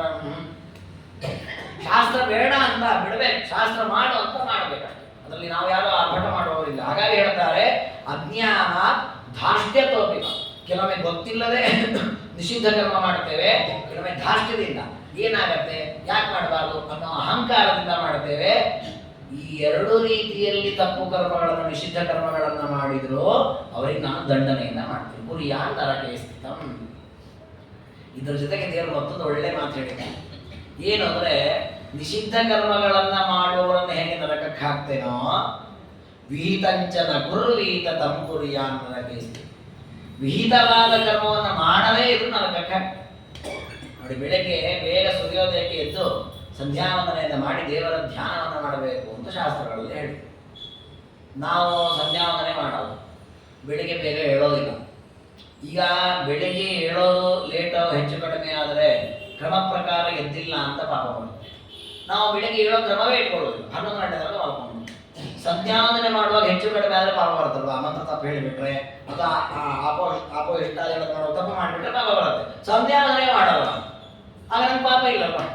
ನಾವು ಸಾಮಾನ್ಯ ಆಲೋಚನೆ ಮಾಡಿದಾಗೆ ಮಾಡೋ ಮುಂದೆ ಹೆಚ್ಚು ಕಡಿಮೆ ಆಗಿ ಪಾಪ ಸಂಪಾದನೆ ಮಾಡೋದಕ್ಕಿಂತ ಮಾಡದೇ ಇರೋದು ವಾಸಿ, ಮುಟ್ಟೋದೇ ಬೇಡ ಅದನ್ನು. ಅದಕ್ಕೂ ಒಳ್ಳೆ ಇದನ್ನು ಹೇಳ್ತಾರೆ ನಮಗೆ, ಗಾದೆಯನ್ನು. ಕೆಸರಿಂದ ಕೆಸರು ತೊಳೆದಂತೆ ಅಂತ. ಕೆಸರನ್ನು ಮುಟ್ಟಿ ಕೈ ತೊಳ್ಕೊಳ್ಳೋದು ಮುಟ್ಟದೇ ಇರೋ ಆಸೆ ಅಲ್ವಾ? ಕರ್ಮ ಮಾಡೋದು, ಮಾಡಿದಾಗ ಹೆಚ್ಚು ಕಡಿಮೆ ಆಗೋದು, ಅದರಿಂದ ಶಿಕ್ಷೆ ಅನುಭವಿಸೋದು, ನರಕಾದಿಗಳು ಯಾರಿಗೆ ಬೇಕು, ನಾವು ಕರ್ಮವೇ ಮಾಡಲ್ಲ, ನಮ್ಗೆ ಸಂಬಂಧವೇ ಇಲ್ಲ, ಹಾಗೆ ಬಿಡ್ತೇವೆ ಅಂದ್ರೆ ಅದು ಪಾಪ ಸಾಧನ. ವಿಹಿತಂಚನ ಕುರುವಿಹಿತ ತಂಕುರಿಯ ನರಕೆ. ವಿಹಿತ ಕರ್ಮವನ್ನು ಮಾಡದೇ ಇರೋದೇನಿದೆ ಅದು ಒಂದು ಪಾಪ. ಕೆಲವರು ಏನು ಅನ್ಕೊಳ್ತಾರೆ ಅಂದ್ರೆ, ನೋಡಿ, ಒಬ್ಬನಿಗೆ ಕಪಾಳಕ್ಕೆ ಹೊಡಿತಾರೆ, ಒಬ್ಬರ ಊಟವನ್ನು ಕಿತ್ಕೊಳ್ತಾನೆ, ಇಂತಹ ತಪ್ಪಾದ ಅಥವಾ ಹೇಯವಾದ ಮತ್ತೊಬ್ಬರಿಗೆ ಪೀಡೆಯಾಗುವ ನಿಷಿದ್ಧ ಕರ್ಮವನ್ನು ಮಾಡಿದಾಗ ಪಾಪ ಬರುತ್ತೆ ಅಂತ ಒಪ್ಕೊಳ್ತೇವೆ. ಆದರೆ ವಿಹಿತವಾದ ಕರ್ಮವನ್ನು ಬಿಟ್ಟಾಗ ಪಾಪ ಬರುತ್ತೆ ಅನ್ನೋ ಎಚ್ಚರ ನಮ್ಗೆ ಇರೋದಿಲ್ಲ. ಉದಾಹರಣೆಗೆ ಯಾರೇ ಬಂದು ಕೇಳಿದ್ರು ನೀರು ಕೊಡಬೇಕು ಅಂತಿದೆ, ನಾವು ನೀರು ಕೊಡೋ ಮುಂದೆ ಕೊಡೋದು ಬೇಡ, ನಾವು ಹೊರಗೆ ಹೋಗಲ್ಲಪ್ಪ, ಯಾರೋ ಬಂದು ಕೇಳ್ತಾರೆ, ನಮ್ಗೆ ಸಂಬಂಧವೇನ ಕೊಟ್ಬಿಡ್ತೀನಿ, ನಾನು ಹೊರಗೆ ಹೋದ್ರೆ ಕೊಡ್ಲಿಲ್ಲ ಅಂತ ಅನಿಸ್ಕೊಳ್ಳೋ ಪ್ರಸಂಗವೇ ಇಲ್ಲ. ಹಾಗಾಗಿ ವಿಹಿತ ಕರ್ಮ ಬಿಟ್ಟಿದ್ದೇನಲ್ಲ ಅದಕ್ಕೆ ಪಾಪ ಇದೆ. ಹಾಗಾಗಿ ಶಾಸ್ತ್ರ ಹೇಳಿದೆ, ನಿಷಿದ್ಧ ಕರ್ಮವನ್ನ ಮಾಡಿದ್ದಕ್ಕೆ ಹೇಗೆ ಪಾಪ ಇದೆಯೋ ವಿಹಿತ ಕರ್ಮವನ್ನು ಬಿಟ್ಟಿದ್ದಕ್ಕೂ ಪಾಪ ಇದೆ. ಇದಕ್ಕೆ ಇನ್ನೂ ಒಂದು ದೃಷ್ಟಾಂತ ಹೇಳೋದಾದ್ರೆ, ಕೆಲವರು ತಮ್ಮ ಜೀವನದಲ್ಲಿ ಹೆಂಡತಿ ಮೇಲೆ ವೈರಾಗ್ಯ ಬಂದು ಹೆಂಡತಿಯನ್ನು ಗಂಡ ಬಿಡ್ತಾನೆ, ಗಂಡ ಮೇಲೆ ವೈರಾಗ್ಯ ಬಂದು ಗಂಡ ಹೆಂಡತಿಯನ್ನು ಬಿಡ್ತಾನೆ. ಎರಡೂ ರೀತಿಯ ಪ್ರಸಂಗಗಳು ಬೇಕಾದಷ್ಟು ನಡೀತಾ ಇದೆ. ಹೊಸ ನೋಡಿ, ಈ ಪ್ರಸಂಗದಲ್ಲಿ ಶಾಸ್ತ್ರ ಹೇಳ್ತದೆ, ವಿಹಿತಂ ಕೌರ್ವಿಹಿತ ತಂಕುರಿಯ ನರಕೆ ಸ್ಥಿತಂ. ನಿನ್ನ ವಿಹಿತ ಕರ್ಮ ನಿನ್ನ ಹೆಂಡತಿಯನ್ನು ರಕ್ಷಣೆ ಮಾಡೋದು, ನಿನ್ನ ಗಂಡನ ಸೇವೆ ಮಾಡ್ಕೊಂಡು ಗಂಡನ ಜೊತೆಗೆ ಇರೋದು ನಿನ್ನ ವಿಹಿತ ಕರ್ಮ. ಇದನ್ನ ನೀನು ಬಿಟ್ಟಿಯಲ್ಲ, ನರಕಕ್ಕೆ ಹಾಕ್ತೇನೆ ನಾನು. ಇವತ್ತು ಮದುವೆ ಮಾಡಿಕೊಳ್ಳುವ ಎಲ್ಲ ಹುಡುಗ ಹುಡುಗಿಯನ್ನು ತಿಳ್ಕೊಳ್ಬೇಕು, ಇದು ನಮ್ಮ ವಿಹಿತ ಕರ್ಮ. ಯಾಕೆ ನಾವು ಅಗ್ನಿ ಮಾಧ್ಯಮದಲ್ಲಿ ಪಾಣಿಗ್ರಹಣ ಮಾಡುವಾಗ ಕಾಯಿಕವಾಗಿ, ವಾಚಿಕವಾಗಿ, ಮಾನಸಿಕವಾಗಿ ತ್ರಿಕರಣಗಳಿಂದ ಯಾವತ್ತೂ ನಿನ್ನನ್ನು ನಾನು ಕೈ ಬಿಡೋದಿಲ್ಲ ಅಂತ ಸಂಕಲ್ಪ ಮಾಡಿರ್ತಾನೆ. ಮಾಡಿದ ಒಂದು ವರ್ಷ ಆಯ್ತು, ನನಗೇನೋ ಬೇಡ ಅನ್ನೋದು ಡೈವರ್ಸ್. ಹಾಗಾಗಿ ನೋಡಿ, ವಿಹಿತವಾದ ಕರ್ಮವನ್ನು ಬಿಟ್ಟ ನೋಡಿ, ಪರಸ್ತ್ರೀ ಗಮನ ಮಾಡೋದು ಬೇಡ. ಕೆಲವರು ಹಾಗೆ ಮಾಡ್ತಾರೆ ನೋಡಿ, ತನ್ನ ಹೆಂಡತಿಗೆ ಏನೋ ಬೇಡ ಅನ್ನೋದನ್ನು ಡೈವರ್ಸ್ ಕೊಡ್ತಾನೆ, ತಾನು ಮತ್ತೊಂದೇನು ಮದುವೆ ಆಗಲ್ಲ, ತನ್ನ ತಾನು ಒಂಟಿಯಾಗಿ ಬಿಡ್ತಾನೆ, ನಾನು ಮತ್ತೊಂದೇನು ಮದುವೆ ಆಗಿಲ್ಲಲ್ಲ, ಮತ್ತೊಬ್ಬ ಸ್ತ್ರೀ ಸಂಘ ಏನು ಮಾಡಿಲ್ಲಲ್ಲ, ಮತ್ತೊಂದು ಸ್ತ್ರೀಯ ಸಂಘ ಮಾಡಿಲ್ಲ ಅನ್ನೋದು ಎಷ್ಟು ಪಾಪವೋ. ಸಂಘ ಮಾಡಿದ್ರೆ ನಿನ್ನ ಹೆಂಡತಿ ಸಂಘ ಮಾಡದೇ ಇರೋದು ನಿನ್ನ ಪಾಪವೇ. ಹಾಗಾಗಿ ವಿಹಿತ ಕರ್ಮ ಮಾಡಲೇಬೇಕು, ವಿಹಿತ ಕರ್ಮ ಬಿಡ್ಲಿಕ್ಕಿಲ್ಲವೇ ಇಲ್ಲ. ಹಾಗಾಗಿ ಹೇಳ್ತಾ ಇದ್ದಾರೆ, ವಿಹಿತಂಚನ ಕುರವಿಹಿತ, ಯಾರು ವಿಹಿತ ಕರ್ಮವನ್ನು ಮಾಡಲ್ಲ ಅವರು ನರಕಕ್ಕೆ ಹೋಗಿ ಬಿಡುತ್ತಾರೆ. ಯಸ್ತಸ್ಮೈ ಮೋಕ್ಷದಾತಾಹಂ ಯೋಗ್ಯೇಟಿ ಸತತಂ ಇಮಾಂ ತಮೋಂಧೇ ಪಾತಯಿಷ್ಯಾಮಿ ನಿವೃತ್ತಿರ್ ನಯತೋ ಭವೇತ್. ಹೀಗೆ ಪರಮಾತ್ಮ ಶ್ರುತಿ ಸ್ಮೃತಿಗಳು ಹೇಳಿದಂತೆ ವಿಹಿತ ಕರ್ಮಾನುಷ್ಠಾನ ಮಾಡಬೇಕು, ನಿಷಿದ್ಧವಾದ ಕರ್ಮಗಳನ್ನು ಮಾಡಬಾರದು, ವಿಹಿತ ಕರ್ಮವನ್ನು ಯಾವತ್ತೂ ಬಿಡ್ಲಿಕ್ಕಿಲ್ಲ ಅಂತ 3 ವಿಚಾರಗಳನ್ನು ತಿಳಿಸಿದ. ಇದಾದ ಮೇಲೆ ಒಂದು ಅಪೂರ್ವ ವಿಷಯ ಹೇಳಿದ್ದಾನೆ ದೇವರು. ಏನು ಅಂದ್ರೆ, ಯಾರು ನನ್ನ ಭಕ್ತಿಯನ್ನ ಮಾಡಿ ನನ್ನ ಪ್ರೀತಿಕಾರಿ ಕರ್ಮಗಳನ್ನ ಮಾಡ್ತಾರೆ ಅವರಿಗೆ ನಾನು ಮೋಕ್ಷವನ್ನ ಕೊಡ್ತೇನೆ.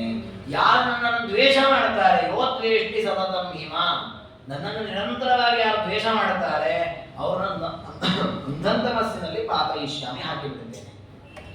ಅಂಧಂತಮಸ್ಸಿಗೆ ಹೋದ್ರೆ ಏನಾಯ್ತ್ರಿ, ಮರುದಿವಸ ಬರ್ತೇವೆ ನಾವು ಮತ್ತೆ ಅಂದ್ರೆ ನಿವೃತ್ತಿಯರು ನಯತೋ, ಅಲ್ಲಿಂದ ವಾಪಸ್ ಬರುವ ಪ್ರಸಂಗವೇ ಇಲ್ಲ, ಅಲ್ಲಿ ಹೋಗೋದು ಮಾತ್ರ, ವಾಪಸ್ ಬರುವ ಅವಕಾಶವೇ ಇಲ್ಲ.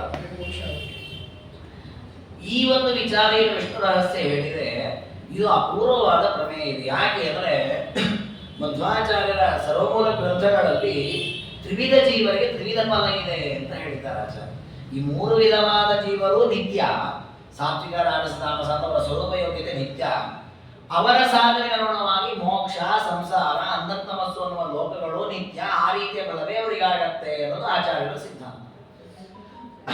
ಯಾಕೆ ಈ ವಿಚಾರ ಬರ್ತದೆ ಅಂದ್ರೆ, ಭಾಗವತಾದಿಗಳಲ್ಲಿ ಕೆಲವು ಕಡೆ ಏನಾಗತ್ತೆ ಅಂದ್ರೆ, ದ್ವೇಷ ಮಾಡಿಯೂ ಮೋಕ್ಷ ಹೊಂದಬಹುದು ಅನ್ನೋ ವಾಕ್ಯಗಳು ಕಾಣುತ್ತೆ.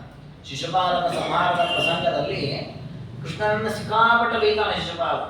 ಕೃಷ್ಣ ಪರಮಾತ್ಮ ಅವನ ಜೊತೆಗೆ ಯುದ್ಧವನ್ನ ಮಾಡ್ತಾನೆ, ಯುದ್ಧದಲ್ಲಿ ಚಕ್ರವನ್ನು ಬಿಟ್ಟು ಶಿಶುಪಾಲನ ಸಂಹಾರವನ್ನು ಮಾಡ್ತಾನೆ. ಶಿಶುಪಾಲನ ಒಳಗಿರುವ ಜೀವ ಪರಮಾತ್ಮನ ಪಾದವನ್ನು ಸೇರುತ್ತೆ. ಇದನ್ನೆಲ್ಲ ಧರ್ಮರಾಜರು ನೋಡ್ತಾ ಇರ್ತಾರೆ, ಅವ್ರಿಗೆ ಆಶ್ಚರ್ಯ ಆಗಿಬಿಡುತ್ತೆ. ಅಲ್ಲ ಕೃಷ್ಣ ನಾರದರನ್ನು ಕೇಳ್ತಾರೆ, ನಾರದರೆ ಅವನು ನಿರಂತರ ದೇವರ ನಿಂದನೆ ಮಾಡಿದ ವ್ಯಕ್ತಿ, ದೇವರನ್ನು ದ್ವೇಷ ಮಾಡಿದವ, ದ್ವೇಷ ಮಾಡಿದವನು ದೇವರ ಪಾಲು ಸೇರ್ಬಿಟ್ನಲ್ಲ, ಏನು ಹೇಗೆ ಸಾಧ್ಯ ಆಯ್ತಿದು ಅಂತ. ಆಗ ನಾರದರು ನೋಡ್ತಾರೆ, ಇಲ್ಲ, ದೇವರನ್ನ ದ್ವೇಷ ಮಾಡಿ ದೇವರನ್ನ ಭಕ್ತಿ ಮಾಡಿ ಹೇಗೆ ಮಾಡಿದ್ರು ದೇವರನ್ನ ಮೋಕ್ಷ ಕೊಡ್ತಾನೆ. ಅದು ಮತ್ತೆ ಕನ್ಫ್ಯೂಸ್ ಆಗಿಬಿಡುತ್ತೆ. ಅದಕ್ಕೆ ಅಲ್ಲಿ ಉತ್ತರವನ್ನು ಕೊಡ್ತಾರೆ, ದ್ವೇಷ ಮಾಡುವಾಗಲೂ ಭಕ್ತಿಯುಕ್ತವಾದ ದ್ವೇಷ ಮಾಡಿದ್ರೆ ಅದು ಮೋಕ್ಷ ಸಾಧನ. ಏನ್ ಹಾಗಂದ್ರೆ, ಗೋಪ್ಯಕಾಮ ಭಯಾತ್ ಕಂಸ ದ್ವೇಷ ಚೈತ್ಯಾದಯೋರಪ್ಪ. ನೋಡಿ, ಗೋಪಿಕಾ ಸ್ತ್ರೀಯರು ದೇವರಲ್ಲಿ ಭಕ್ತಿ ಮಾಡಿದವರಲ್ಲ, ಮೊದಲು ಕಾಮನೆ ಮಾಡಿದವರು. ಕೃಷ್ಣ ಅಂದರೆ ಬಹಳ ಪ್ರೀತಿ, ಕೃಷ್ಣನ ಜೊತೆ ವಿಹಾರ ಮಾಡಬೇಕು, ಕೃಷ್ಣನ ಜೊತೆ ಆಟ ಆಡಬೇಕು ಅಂತ ಕಾಮ ಮಾಡಿದರು. ಆದರೆ ಆ ಕಾಮವೇ ಅತಿಶಯಿಂದ ಆಗಿ ಆಗಿ ಆಗಿ ಕೊನೆಗೆ ಏನಾಗಿಬಿಡ್ತು, ದೇವರಲ್ಲಿ ಭಕ್ತಿ ಬಂದ್ಬಿಡ್ತು. ಹಾಗೆ ಕಂಸನಿಗೆ ಭಯ ಇತ್ತು, ಕೃಷ್ಣನ ಕಂಡ್ರೆ ಭಯ, ಕೃಷ್ಣನಿಗೆ ಕಂಡ್ರೆ ಭಯ. ಆ ಭಯ ಕೊನೆ ಹಂತದಲ್ಲಿರುವಾಗ ಕಂಸನ ಒಳಗೆ ಇದ್ದ ಭೃಗು ಋಷಿಗಳಿಗೆ ಆ ಭಯದ ಜೊತೆ ಜೊತೆಗೇ ದೇವರಲ್ಲಿ ಭಕ್ತಿ ಇತ್ತು. ಹಾಗೆ ಶಿಶುಪಾಲ ಎಷ್ಟೇ ಪರಮಾತ್ಮನ ನಿಂದನೆ ಮಾಡಿ ದ್ವೇಷ ಮಾಡ್ತಾ ಇದ್ರು, ಆ ದ್ವೇಷದ ಜೊತೆ ಜೊತೆಗೆ ಒಳಗಿರುವಂತಹ ಜಯನಿಗೆ ಪರಮಾತ್ಮನಲ್ಲಿ ಭಕ್ತಿ ಇತ್ತು. ಹಾಗಾದ್ರೆ ದ್ವೇಷ ಮಾಡಿ, ನೀವು ಭಯ ಮಾಡಿ, ದೇವರ ವಿಷಯದಲ್ಲಿ ಕಾಮ ಮಾಡಿ, ಏನೇ ಮಾಡಿ ಭಕ್ತಿ ಶುದ್ಧವಾಗಿ ಮಾಡಿದ್ರೆ ಮೋಕ್ಷ. ಅಲ್ಲ, ಇದನ್ನ ಯಾಕೆ ಒಪ್ಪಬೇಕು ನಾವು? ಹೀಗೆ ದ್ವೇಷದಿಂದ ಮೋಕ್ಷ ಆಗತ್ತೆ ಇದು ಯಾಕೆ ಒಪ್ಪಬಾರದು ಅಂದ್ರೆ, ಅದಕ್ಕೆ ಭಾಗವತವೇ ಉತ್ತರವನ್ನು ಕೊಟ್ಟಿದೆ. ವೇನ ಪರಮಾತ್ಮನ ದ್ವೇಷ ಮಾಡಿದೆ. ಪೃಥುರಾಜರು ಹುಟ್ಟುವ ಮೊದಲು ಇರತಕ್ಕ ಒಬ್ಬ ವ್ಯಕ್ತಿ, ಪೃಥುರಾಜರ ತಂದೆ ವೇನ ಅಂತ ಪರಮ ಪಾಪಿ, ಬಹಳ ದುಷ್ಟ, ದೇವರ ದ್ವೇಷಿ ಅವನು ಪರಮಾತ್ಮನ ದ್ವೇಷ ಮಾಡಿದ. ಎಷ್ಟು ದ್ವೇಷ ಮಾಡ್ತಿದ್ದ ಅಂದ್ರೆ ದೇವರ ಭಕ್ತರಿಗೆ ಕಾಲು ತೋರಿಸ್ತಿದ್ದಂತ, ಹೊರತು ಮಾತಾಡ್ತಿಲ್ಲ. ಅಂತಹ ಪರಮ ಪಾಪಿ, ಅಂತಹ ಪಾಪಿಯನ್ನ ಎಷ್ಟೋ ಬ್ರಾಹ್ಮಣರು ಸೇರಿ ಹುಂಕಾರ ಮಾಡಿ ಕೊಂದುಬಿಟ್ರು. ಅವರು ಕೊಂದಾಗ ವೇನನಿಗೆ ಯಾವ ಗತಿ ಆಯಿತು? ಪರಮಾತ್ಮನ ಪಾದ ಸೇರಲ್ಲ, ಅನ್ನಂದಮಸ್ಸಿ ಹೋದ ಅಂತ ಭಾಗವತ ಹೇಳ. ಅದಕ್ಕೆ ಪರೀಕ್ಷಿತ ರಾಜರಂತಾರೆ, ಇದು ವಿಷಮ ಆಯ್ತಲ್ಲ, ಪರೀಕ್ಷಿತೆಯೋ ವೇನನಿಗಾಗುವಾಗ ಅನ್ನಂದಮಸ್ ಕೊಟ್ಬಿಟ್ರಿ, ಅವನು ದ್ವೇಷ ಮಾಡಿದವನೇ, ಶಿಶುಪಾಲನು ದ್ವೇಷ ಮಾಡಿ, ಅವನಿಗೆ ಯಾಕೆ ನೀವು ಸದ್ಗತಿ ಕೊಟ್ರಿ? ಅದಕ್ಕೆ ಹೇಳಿದ್ರು, ಇಲ್ಲ, ವೇನನಲ್ಲಿ ಭಕ್ತಿ ಇಲ್ಲ, ಬರೀ ದ್ವೇಷ. ಇವನಲ್ಲಿ ಭಕ್ತಿಯೂ ಇತ್ತು, ದ್ವೇಷವೂ ಇತ್ತು. ದ್ವೇಷದ ಭಾಗ ಬಿಟ್ಟು ಪರಮಾತ್ಮ ಭಕ್ತಿಯ ಭಾಗ ಬಿಟ್ಟು ಉದ್ಧಾರ ಮಾಡಿದ. ಆ ವಿಷಯ ಮತ್ತೆ ಮುಂದಕ್ಕೆ ಹೋಗ್ತದೆ. ಈ ವಿಷಯ ಏನು ಅಂದ್ರೆ, ದ್ವೇಷದಿಂದ ಮೋಕ್ಷ ಆಗತ್ತೋ ಇಲ್ಲೋ ಅನ್ನೋ ವಿಮರ್ಶೆ ಬಂದಾಗ ಶಾಸ್ತ್ರ ಕೊಟ್ಟ ನಿರ್ಣಯ, ದ್ವೇಷದಿಂದ ಮೋಕ್ಷ ಆಗಲ್ಲ, ದ್ವೇಷದ ಜೊತೆಗೇ ಇದ್ದ ಭಕ್ತಿಯಿಂದ ಮೋಕ್ಷ ಆಗುತ್ತೆ. ಹಾಗಾದ್ರೆ ಭಕ್ತಿಯಿಂದಲೇ ಮೋಕ್ಷ ಅನ್ನೋದು ನಿರ್ಣಯ.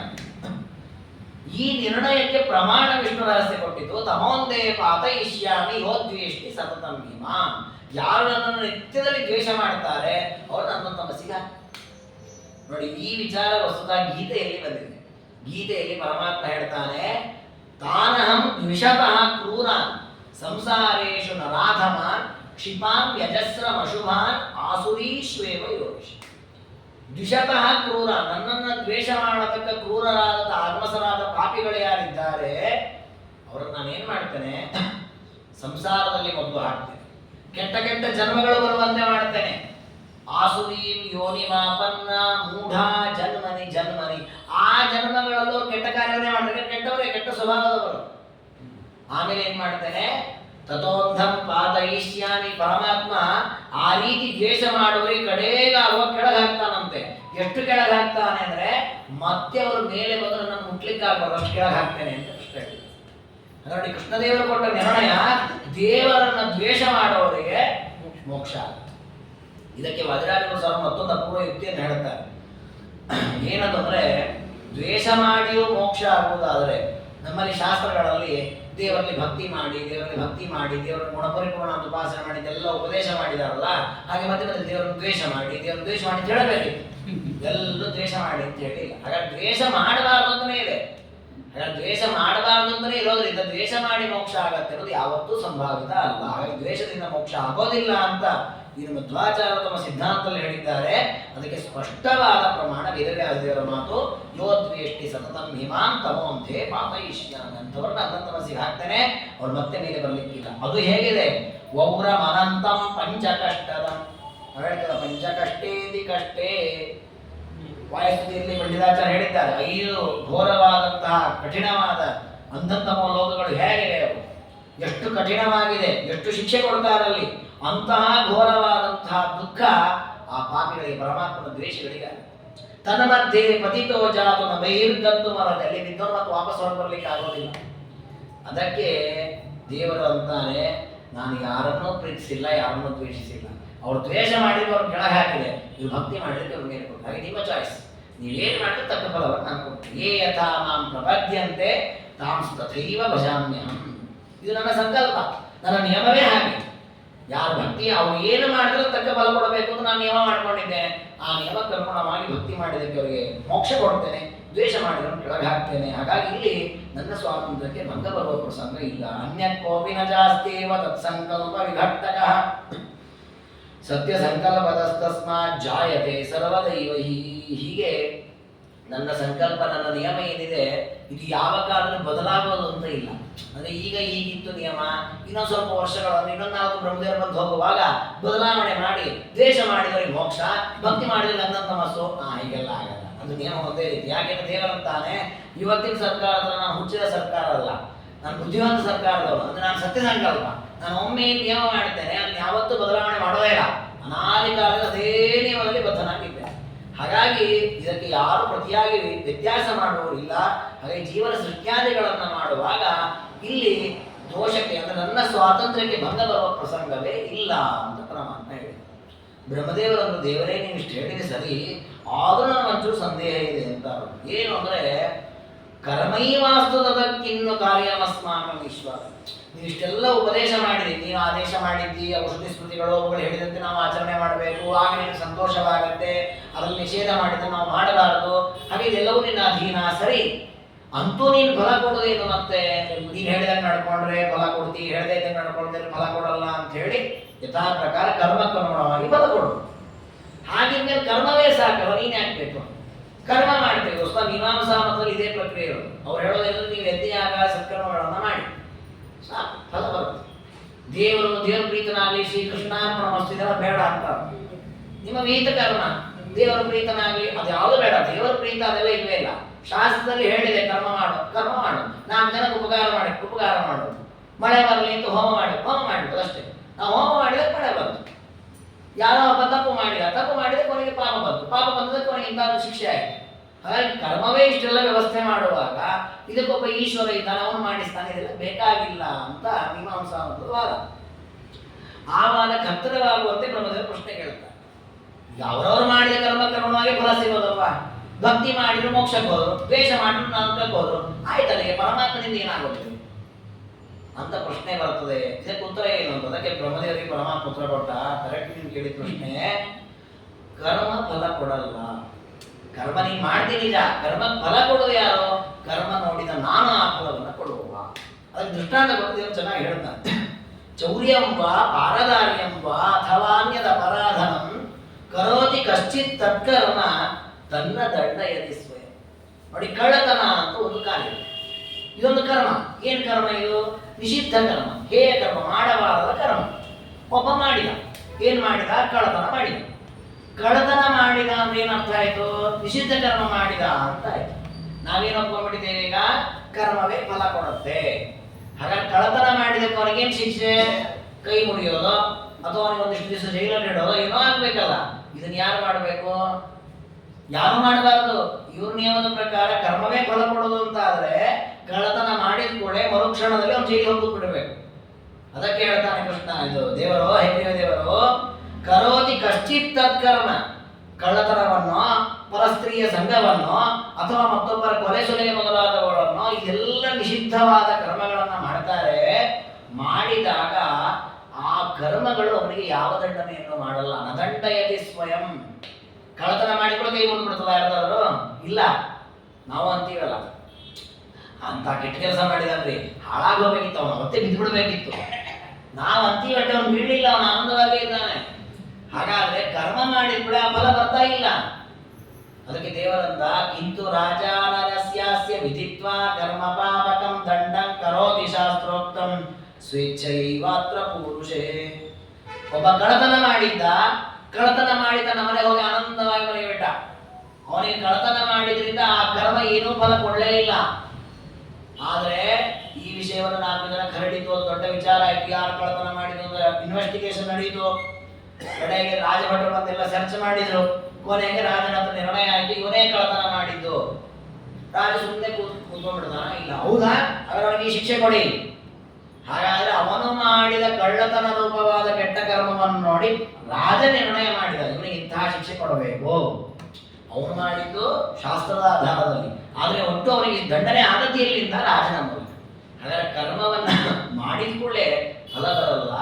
ಕರ್ಮವನ್ನ ಮಾಡಿದ್ದನ್ನು ನೋಡಿ ಒಬ್ಬ ಚೇತನ ಫಲವನ್ನು ಕೊಡಬೇಕು.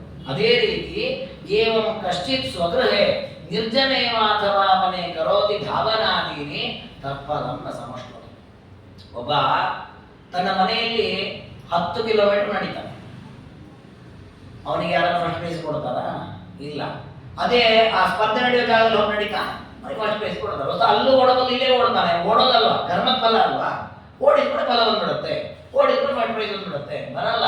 ಮತ್ತೆ ಅಲ್ಲಿ ನಾನು ಜನರಿಗೆ ಅವ್ರು ನೋಡ್ತಾರೆ, ಇವನು ಫಸ್ಟ್ ಬಂದ ಸೆಕೆಂಡ್ ಬಂದ ನೋಡ್ತಾರೆ, ನೋಡಿ ಫಲವನ್ನು ಕೊಡ್ತಾರೆ. ಹಾಗಾದ್ರೆ ಓಡುವುದಾಗಲಿ ನಿಲ್ಲುವುದಾಗಲಿ 4 ಜನಕ್ಕೆ ಉಪಕಾರ ಮಾಡುವುದಾಗಲಿ ಅದನ್ನೇ ವಿಷ್ಣುದಾಸರು ಹೇಳಿದೆ. ಒಬ್ಬ ಊರಿನಲ್ಲಿ ಒಂದು ಸರೋವರ ಕಟ್ಟಿಸಿದ್ದಂತೆ. ಸರೋವರ ಕಟ್ಟಿಸಿದ್ದನ್ನು ನೋಡಿ ರಾಜನಿಗೆ ಖುಷಿ ಆಯ್ತು, ಎಂತ ಒಳ್ಳೆ ಕೆಲಸ ಮಾಡಿದ್ದೀವಿ, ಅನೇಕರಿಗೆ ಸ್ನಾನಾದಿಗಳು ಉಪಯೋಗ ಮಾಡಿದ್ದೀವಿ ಅಂತ ಹೇಳಿ ಒಂದು ಸ್ಟೇಜ್ ಮೇಲೆ ಕರೆದು ಒಂದು ಶಾಲಾಗಿ ಸನ್ಮಾನ ಮಾಡಿ ಗೌರವ ಮಾಡಿ ಇಂತಹ ಪ್ರಜೆಗಳು ನಮ್ಮಲ್ಲಿ ಅಭಿವೃದ್ಧಿ ಆಗಲಿಕ್ಕೆ ಎಲ್ಲ ಪ್ರಶಂಸೆ ಮಾಡಿ. ಇನ್ನೊಬ್ಬ ಕಾಡಿನಲ್ಲಿ ಒಂದು ಸರೋವರ ಕಟ್ಟಿಸಿದ್ದಂತೆ. ರಾಜ ಕರೀಲೂ ಇಲ್ಲ ಇವನನ್ನ, ಪ್ರಶಂಸೆಯೂ ಮಾಡಲಿಲ್ಲ, ಸನ್ಮಾನವೂ ಮಾಡಲಿಲ್ಲ. ಯಾಕೆ ರಾಜನಿಗೆ ಗೊತ್ತೇ ಒಂದು ಸರೋವರ ಕಟ್ಟಿದ್ದೇ ಗೊತ್ತಿಲ್ಲ. ರಾಜನ ಹತ್ರ ಹೇಳಿದೆ, ನೀವು ಅನ್ಯಾಯ ಮಾಡಿದ್ರಿ ರಾಜ, ಅವನಿಗೆ ಮಾನ ಸನ್ಮಾನ ಮಾಡಲಿಲ್ಲ. ರಾಜ ಅಂತ ನೀನೇನು ಮಾಡಿದ್ದಿಲ್ಲ, ನಾನು ಸರೋವರ ಎಲ್ಲಿ ಕಟ್ಟಿದ್ದಿ, ಅಲ್ಲಿ ನನಗೆ ಗೊತ್ತಿಲ್ಲ. ಹಾಗಾದ್ರೆ ಕರ್ಮ ಮಾಡಿದ್ದು ಕೂಡ ಕರ್ಮವೇ ಫಲ ಕೊಡೋದಾದ್ರೆ ಇವನು ಕರ್ಮ ಮಾಡಿದ್ರು ಇವನಿಗೆ ಫಲ ಸಿಕ್ಕ, ಅವನು ಕರ್ಮ ಮಾಡಿದ್ರು ಅವನಿಗೆ ಅಲ್ಲೇ ಶಾಲೆಲ್ಲ ಮೇಲಿಂದ ಬಂದು ಬಿಡಬೇಕಿತ್ತು, ಬಿದ್ದ ಬೀಳೇ ಇಲ್ಲ. ಯಾಕೆ ಅಂದ್ರೆ ಕರ್ಮ ಫಲ ಕೊಡೋದಿಲ್ಲ, ಕರ್ಮಕ್ಕನುಗುಣವಾಗಿ ಕರ್ಮಾಧ್ಯಕ್ಷನಾಗಿ ಒಬ್ಬ ಪರಮಾತ್ಮ ಫಲ ಕೊಡೋದು. ಅಂದ್ರೆ ದೇವರು ಹೇಳ್ತಾನೆ, ತುಷ್ಟಸ್ಸೇವ ದತ್ಯಾಚ್ಯ ತತ್ಕರ್ಮಾನುಸಾರತಃ. ತುಷ್ಟನಾಗಿ ಆ ಕರ್ಮವನ್ನು ನೋಡಿ ಸಂತುಷ್ಟನಾದ ಪರಮಾತ್ಮನೇ ಆ ಕರ್ಮಕ್ಕನುಗುಣವಾಗಿ ಫಲವನ್ನು ಕೊಡ್ತಾನೆ ವಿನಃ ಸ್ವಯಂ ಕರ್ಮ ಯಾವ ಫಲವನ್ನು ಕೊಡ. ನಾವು ಹೇಳೋದು ಹೇಳ್ತೇವೆ, ಲೋಕದಲ್ಲಿ ರೂಢಿ ಇದೆ, ಮಾಡಿದ ಕರ್ಮ ಎಲ್ಲಿ ಬಿಡ್ತದೆ, ಸರಿಯಾಗಿ ಅನುಭವಿಸ್ತಾರೆ ಅಂತ ಹೇಳ್ತೇವೆ. ಆ ಕರ್ಮ ಅನುಭವಿಸೋದು ನಿಜ, ಆದ್ರೆ ಆ ಕರ್ಮ ಸ್ವಯಂ ತಾವೇ ಬಂದು ಅವನಿಗೆ ಫಲ ಕೊಡಲ್ಲ, ಕರ್ಮಾಧ್ಯಕ್ಷನಾಗಿ ಪರಮಾತ್ಮ ಕೊಡ್ತಾನೆ. ಏವಂ ಕರ್ಮ ಜಡಂ ನೈವ ಫಲಂ ದಾತು ಮಲಂ ಸ್ವಯಂ.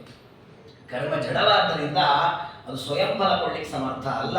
ತಥೈವಾಸ್ತಿ ಅಪೇಕ್ಷೆ ಅತ್ರ ಫಲದಾನೆ. ಅದಕ್ಕೆ ದೇವರಂತಾನೆ, ಈಗ ಹೇಳ ಬ್ರಹ್ಮದೇವರೇ, ನಾನು ಬೇಕೋ ಬೇಡವೋ ಕರ್ಮವೇ ಸಾಕು ಅಂತ ಕೇಳಿದರೆ ಬ್ರಹ್ಮದೇವರು, ಹೌದಪ್ಪ ನೀನು ಬೇಕು, ನೀನಿಲ್ಲದೆ ಕರ್ಮ ಮಾಡಿ ರಾಮ 3 ವರ್ಷದಿಂದ ತಪಸ್ಸು ಮಾಡ್ತಾ ಕೂಡಿದ್ದೇನೆ, ಫಲ ಕೊಡೋರು ಯಾರು, ದೇವರು ಕೊಡಬೇಕು, ದೇವರೇ ಇಲ್ಲ, ಕರ್ಮ ತಾನೇ ಫಲ ಕೊಟ್ಟಿದ್ರೆ ಯಾವ ಫಲವೂ ಬರೋದಿಲ್ಲ. ಹಾಗಾಗಿ ಕರ್ಮಕ್ಕನುಗುಣವಾದ ಫಲ ಬರಬೇಕು ಅಂತಾದ್ರೆ ಆ ಕರ್ಮವನ್ನು ನೋಡತಕ್ಕಂತಹ ಕರ್ಮಾಧ್ಯಕ್ಷನಾದ ಪರಮಾತ್ಮ ಇರಬೇಕು, ಅವನದಕ್ಕನುಗುಣವಾದ ಫಲವನ್ನು ಕೊಡ್ತಾನೆ. ಇದಿತೆ ಸರ್ವಮಾಖ್ಯಾತಂ ಯತ್ಪೃಷ್ಟಮ್ಮೆ ತ್ವಯಾನಗ. ನೀನು ಕೇಳಿದ್ದಕ್ಕೋಸ್ಕರವಾಗಿ ಎಲ್ಲ ಪ್ರಶ್ನೆಗೆ ಉತ್ತರವನ್ನು ಕೊಟ್ಟಿದ್ದೇನೆ.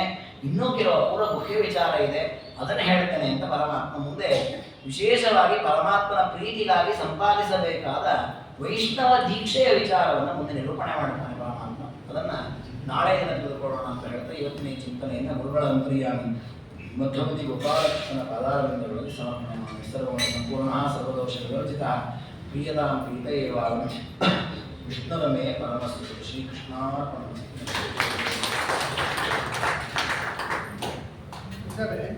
ಪರಮಾತ್ಮ ಸರ್ವ ಕರ್ಮಕರ್ತ ಪ್ರವರ್ತಕ ಅಂತೆಲ್ಲ ಹೇಳ್ತೀವಲ್ಲ, ಅವಾಗಿನ ಹೆಂಗೆ ಎಲ್ಲ ಜೀವಿಗಳಲ್ಲಿ ಅವನೇ ಸರ್ವಕರ್ಮಕರ್ತ ಸರ್ವಕರ್ಮ ಪ್ರೇರಕ ಕರ್ತಾರ ಒಳಗೆ ಮಾಡೋದು ಅಂತ.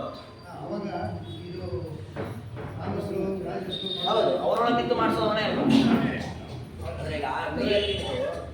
ಸ್ವರೂಪ ಪ್ರಕಾರ ಅಷ್ಟೇ.